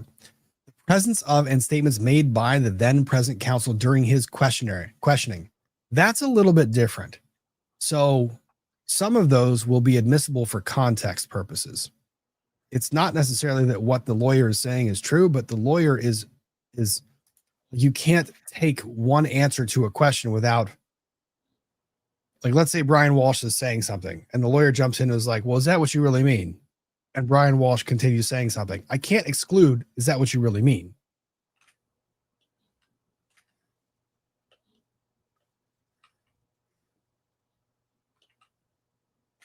Someone's telling me to go back and reread the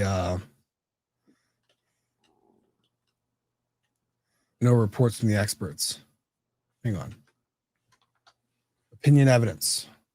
So they move in limiting to exclude any expert opinion testimony that's not been provided to the defense and not to permit the introduction of such evidence where an opinion offered does not appear specifically in a report produced. I'm good with that. Now, we know that there's this bit of a sliding scale here. And by sliding scale, I mean all kinds of shady shit happens. None of the notices contain any stated opinion to be offered, and none of the hundreds of pages of reports referenced include any specific opinions. 2 medical experts listed have never testified at any prior hearing and have never written a report. That's a fucking problem. The Commonwealth purports to rely on a few pages of handwritten notes of these 2 witnesses to satisfy its obligation to produce expert opinion evidence. Nope. Yeah, that does not sound right. None of these notes contain any specific reference to an opinion as opposed to the witness's observations and speculation in characterizing physical evidence. Huh. Failure to exclude undisclosed opinion evidence results in a violation of his rights to due process. I would be inclined to agree.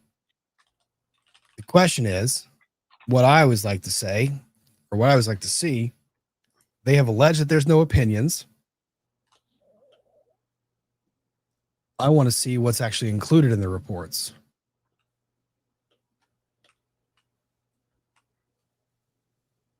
Huh.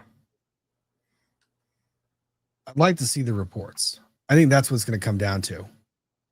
Because defense lawyers will often say, it's not in there. And then the prosecutor will get up and say, Judge, it's right there on page 2. and they'll be quibbling over whether or not it's a stated opinion or it's stated with sufficient specificity. If there are no opinions at all, I think the Commonwealth's in big trouble.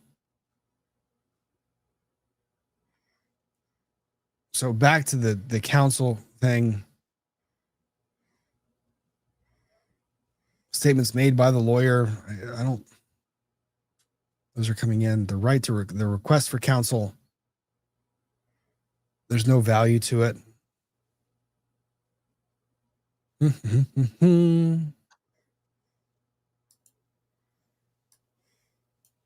Where is this? Let me see. Oh, God. Furthermore, one example of comments is prior counsel's sua sponte comments made to law enforcement during the January 8, 2023 questioning, wherein counsel speculates that Anna Walshe may have been responsible for the internet searches. Yeah, that's not coming in. Yeah, no, that's completely irrelevant. That is not coming in.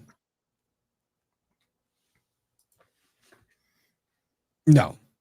You are not allowed to. Nope, no way. It's not probative. There's no value to it. It's a statement by a lawyer that's openly speculating. Maybe this happened. Maybe this happened. Maybe this happened. That's their job.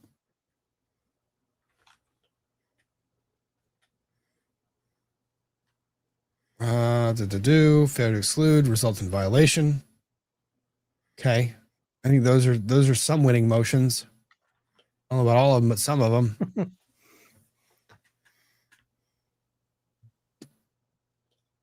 Bad acts evidence. Please exclude evidence of bad acts. What bad acts are we trying to exclude? All of them. Every one of them. Specifically, we're trying to exclude any such bad acts evidence, including but not limited to uncharged 2011 allegation contained in an out-of-state police report. Well, what's the allegation? Because police reports, I mean, if the allegation is as to this individual, I mean, that's usually permitted. Like if the allegation in a police report is police officer comes up and Anna Walshe is saying openly to the police officer, he hit me with a closed fist in the face. That would be fairly specific. It's coming in. Like it's bad acts for blah, blah, blah, blah, blah, relevant. So what are you trying to introduce? What are you trying to introduce? Confusion, delay. What are they trying to say? Damn it.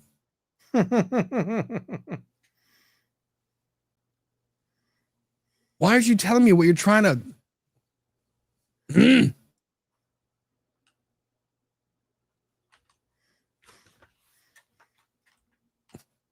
Oh, unnamed party says that they claim to have heard she was scared of him. Okay, I don't think that's very related. Sounds kind of... It may go in. It may come in, it may not. I don't know. It kind of goes to weight rather than admissibility. Wait, unnamed party. Do they not have the party? I don't know. Because if they don't have the party, then they're SOL. Then I don't know. Defendant's motion limiting regarding witness characterization of evidence or of the defendant's behavior. All right, I like these motions. Like you can testify to the evidence, but you can't testify to what the evidence can't speak to you, like Trooper Paul. I mean, is Trooper Paul on the witness list? Because maybe Trooper Paul can be an exception to this, where the evidence is allowed to speak to Trooper Paul. Trooper Paul's not qualified to be on the witness list, but he might serve in this trial as like a table or a bench, which is the extent of his qualifications. No, he can't sit still enough to be a table or a bench. Not reliable. Let's see. Throughout the discovery produced in this case, discovery included various statements of witnesses and of criminalists or law enforcement who were involved in the investigation as to their belief. An observation they made was weird or similar terms. Interaction as coaching. Oh, see.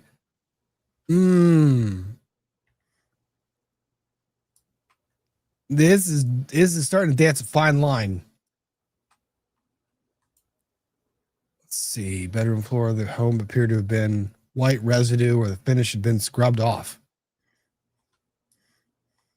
They can testify to some of these observations. Like a human can testify to having observed something that looks like it's been scratched or scrubbed. Now, you can't say that he scrubbed it.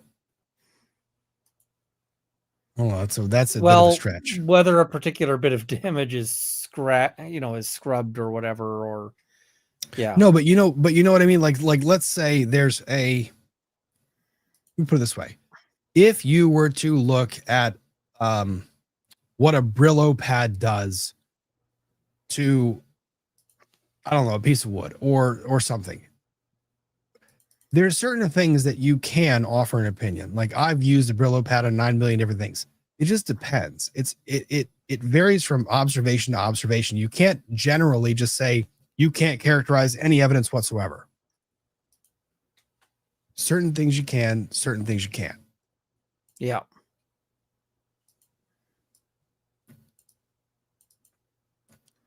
Characterizations of the defendant's behavior. Well, I can tell you how the judge is going to rule on this one. They're an officer. They can testify based on their training and experience that the behavior was inconsistent with, like, cops are allowed to testify to a whole lot in what they observe in people. Whether that's right, whether that's wrong, that's what judges usually allow. So I imagine there's going to be some constraints on that, but it's probably going to come up in real time as opposed to any pretrial motion limine. Defendant's motion limine requesting that they designate and provide notice of specific statements and internet searches contained in digital data. Oh, I can tell you how I'd want the judge to rule on this, but I can also tell you how I think the judge might. I think how I would want the judge to rule on this is I would want the judge to say, "Dear Commonwealth, you must identify every single specific search you are intending to introduce, including where it came from, when it came from, what device it was on. You have to identify it specifically before you introduce it. You can't just do a data dump and say we intend to rely on all these things." That's what I would want a judge to say. What do I think a judge is going to say? Evidence well, they haven't decided what to narrow it down. We're going to give them some time. And then we're going to be like the day before the information gets introduced, and we're going to be looking at a PowerPoint of what they actually want to use. That's what the judge is going to do, right?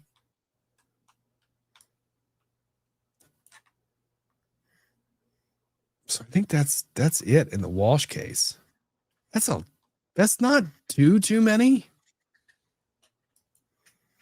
And I know that he just sought to change venue. I don't know that the change of venue motion has much in the way of legs. I mean, to say that I mean, you want to get it out of Norfolk just because Norfolk is like, I don't know that I want it out of Norfolk. Why do I want it out of Norfolk? Every prospective juror that lives in Norfolk knows that the entire DA's office and that's a fair point. Troopers, and you're just going to try to say Trooper Proctor as much as you can. Yeah. And if I get to say Trooper Proctor, every single human being in Norfolk has heard Trooper Proctor. If I can say his name and say he investigated in any capacity this trial or this investigation, every single juror, every prospective juror, I don't know that I would want it moved. Yeah. I also don't think there's grounds to move it because I don't think that you're really going to get anywhere else in Massachusetts where people aren't going to have heard about this case. So that's Walshe. I'm very curious, and yes, I'm saying you should look at the reason for the search's exclusion. I think it was based on Guarino and what Guarino extracted. I think it's Guarino is got a bit of a history on that. Yeah. So we've seen the motions. We have not seen the responses to the motions, and I think we're going to see argument on these next week. So I think these are going to be very curious to watch argued. But don't get me wrong. This case, the Brian Walsh case, stands in a very different posture than the Karen Reed case. Very different posture. So people are saying the judge already violated his rights. I'm going to be the have first time. I'm going to take this one's going to be a little bit different for me. I think that there's a lot of questions on this case. Oh, we're going to have to see. The DA's office in Norfolk has its own massive issues. I'm very curious on how all of this is going to play. But that, again, is for next week. So that's not everything where Walsh is. Trial is set to begin on October 20th. So in the next 2 weeks, we're going to have all these motions in limine argued. We'll look for the responses, listen to the arguments being offered, see where everything goes. And we got a new trial. This one, I think, is going to be televised or broadcast. So I think so. Hey, we'll get to see what ends up happening, and maybe we'll see fireworks. I don't know. Be really curious. I mean, I suspect it's going to be, and then the evidence is pretty bad against him, but we'll have to see. Yeah. So let's catch up on some of these chats, and then we'll get out of here for the evening. AG, 2 years already. Thank you for inspiring me. AG, I'm glad to have you for 2 years. Thanks for sticking around. Melissa S. coming in late. Did you talk about Strava versus Garmin? I did not. I know that. Wait, this sounds like a mapping case. It is a mapping case. Did somebody drive off a bridge? No, I think it was because one of them, Strava, sued Garmin over patent infringement. Oh, that's way less fun. Yeah, it's way less fun. But, I mean, Google Maps is probably responsible in some fashion. You can't blame Google Maps for all of your problems. But they can be responsible for Garmin and Strava fighting, I think. No. I don't know. Maybe Google Maps led Strava to Garmin. I don't know. Listen, if these two end up in a fight, it's their decision whether or not they were following a map or not. Fine. Utah M, starting your job Monday. I'm excited for this one. Congratulations and best of luck to you. Hope you enjoy it. Kate Hewling. Hey, Rob, I need you to know, Mom was sitting next to me when I watched last week's FNF, and I almost had to explain that gesture you laughed about. Was that the... Yep. It was the bursting through the ceiling. The dumbest lawyer of all time. Did you see my commentary on that moment? I did not. That was the worst argument against the death penalty of all time. And the thing is, it still came down to 8-4, which is the minimum thing. So I'm like, if this guy had actually had a pulse, north of his neck, then his client would probably live. So, that's like lethal levels of incompetence, like literally lethal levels of. So for those of you who did not watch last week, you should go back and watch, and then watch Ian's commentary. And honestly, I think that clip or that audio or the video of that lawyer's argument has made the rounds. So go watch it, because the lawyer representing a criminal defendant who was convicted of murdering his mistress, who was 8.5 months pregnant,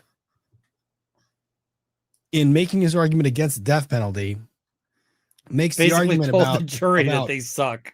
He said the jury sucks, but he also begins the argument by basically saying you have to break through and burst into the box. You have to. And that was, and it only went downhill from that. It only went downhill from there.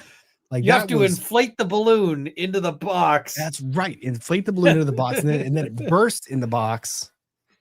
And And that was And I'm like, the sir, you need to stop making that hand gesture because that was the least offensive thing he did. That was the least offensive thing he said during that argument. No, the least offensive thing is I'm gonna wrap this up shortly. Yes, that's true. But then he followed the I'm gonna wrap this up shortly by 5 more minutes of calling the jurors murderers. Yeah, that was an exceptional decision. Yep. You're all killers. You're murderers. Go back and watch it. It's worth it. Trust me. Katie Hewling, as a library staff member, I can confirm I'll help with suspicious reference questions, but I'll also gossip about them with my coworkers later. Proceed at your own risk. Yeah, I'm not going to a librarian and be like, hey, can you help me search for how to bury a dead body? I mean, no, but you could go to the librarian and just be like, can you explain the Dewey Decimal System to me? And then look it up for yourself, right? Good Dewey Decimal System. Oh my God. I'm going to subject the kids to that someday. It's at that point, you're going to need to, like, to find a card catalog, you're going to have to find it in like an antique shop. Probably. Ryan Bibbs, thanks for gifting memberships. Much appreciated. Apocalypse DOA, Runkle is an albino dro. Do you know what that means? No, I don't. It's a D&D reference. Fictional character, humanoid. Oh, legit. Looks like I see it. It's an elf. It's yeah. Kelly Chloe Bit, so we quit. Needs to be an independent download of the phone before I believe any of the Google searches. I don't trust Guarino and company, and they went outside of the consent, but it was allowed, of course. This right here is why it is so important. Never consent, and also have, and I don't mean I mean in the context of searches. You can make your own decisions on other contexts, but have a password that actually allows that you could get to make that decision. Well, I was going back a little bit on this one, basically to the Karen Reed trial and why this whole the thin blue line or people defending or making every excuse. Like, Ian, you do the segment cop or not a cop anymore. Like this. Yeah, I haven't done that in a while, but I should. I know. The problem is that it's always, the answer is always still a cop. So that's the point I was getting to. Once this is the damage that gets done. Once there is one bad apple or one case that's mishandled, because of the nature of law enforcement and what they do and how much power they have, it is very easy for the entire community to lose complete trust in everything they do. So it's a very difficult circumstance because this case might be lock solid. The guy might be completely guilty, but there will be those that are out there who will not trust a single ounce of this trial because of the prosecutor and because of the troopers and because of who is investigating it. That is why that whole game of cop and not a cop needs to actually result in not a cop a lot. When you find the bad apple, fire the bad apple. Prevent this from happening in the future. Because the cloud that follows these agencies after this type of finding or after the Karen Reed case is immense. And it's terrifying. I mean, think about just Anna Walsh, her family. If Brian Walsh is guilty, and if they convict him, I mean, is the family going to get closure when half the people, I mean, maybe, I don't know. It's just it's really sad. It sucks. This is why, like I said, that question, cop or not a cop, needs to answer, and not a cop anymore when it comes to the bad apples. And the thing is that you could like get some kids with paintball guns, let them run through the police station shooting anybody they could spot, and like anybody who got paint on them, you're just like, you're fired. And it would probably be a good thing at the at the Canton Police Department. So this is but Sheila P, at this point, it's not just one case though. And I think that's also the point, is it's never one instance of misconduct. It's just the first one you've seen. Yeah. So usually by the time that the misconduct becomes big enough that it hits a trial or a judge notices it, there's other instances of it. That's why these things are really important to draw attention to when they happen. So Katrina Turner, my Google searches are often of crush injuries, burns, OSHA stuff, industrial accidents because of work. Yeah. I mean, lawyer search histories are not very fun. I imagine that if you're working OSHA or that kind of stuff, it's not very fun. Jade, Massachusetts' new theme song is AC/DC remix. Who boned who? Oh God, that's terrible. Joshua, thanks again for another great FNF, and have a wonderful weekend, everyone. Thank you, Joshua. And Belle Feinstein, wow, how time flies. 32 months. Thanks for remember 32 months. Joshua was timing in at 31. Mrs. Squirrel, 16 months. Definition of blind, leading the blind. Google Maps. Yeah, that's fair. Julia, 543, member for 37 months. I'm assuming solved wrong because presumption of innocence. There is the presumption of innocence until proven guilty. I am going to continue to watch these trials one step at a time. I did with Karen Reed, and that one surprised me. I did with Diddy. That one did not surprise me. Casotis, that one was easy. Casotis was like, oh man. Casotis was like, if guilty had a face, it would be you. And not because of your face, but because of every single thing you did. And the 9 million lies you don't believe that Jim McIntyre is out there somewhere? Jim McIntyre did everything. Jim McIntyre gave me $1 million. Did he? No, he gave me access to $1 million. Well, that's not the same thing. Yeah. We shall see. We shall see indeed. That trial is coming up, so keep an eye on that. Ian, what are you covering this coming week? I know that you've been covering some of the gun stuff in Canada. You've got to talk about Janet. There's going to be more gun stuff, and there's going to be Janet.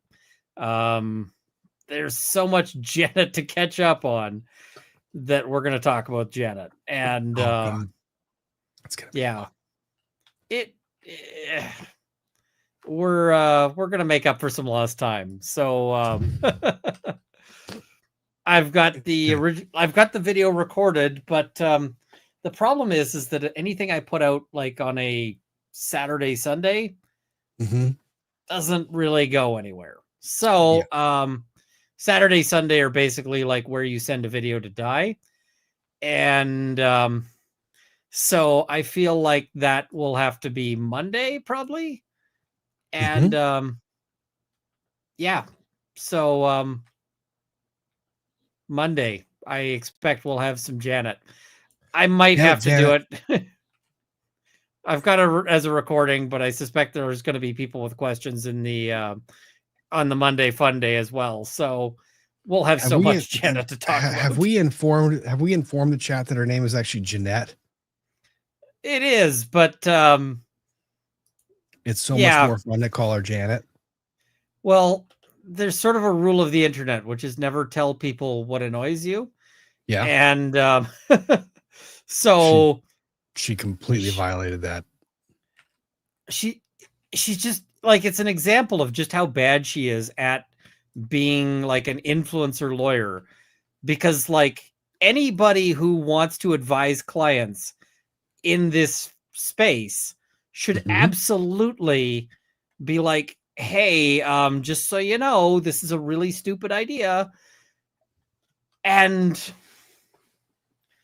I mean, I'm just thinking like, she makes me want to get into like IP stuff just so I could do like her job better. Mm-hmm. And I don't know.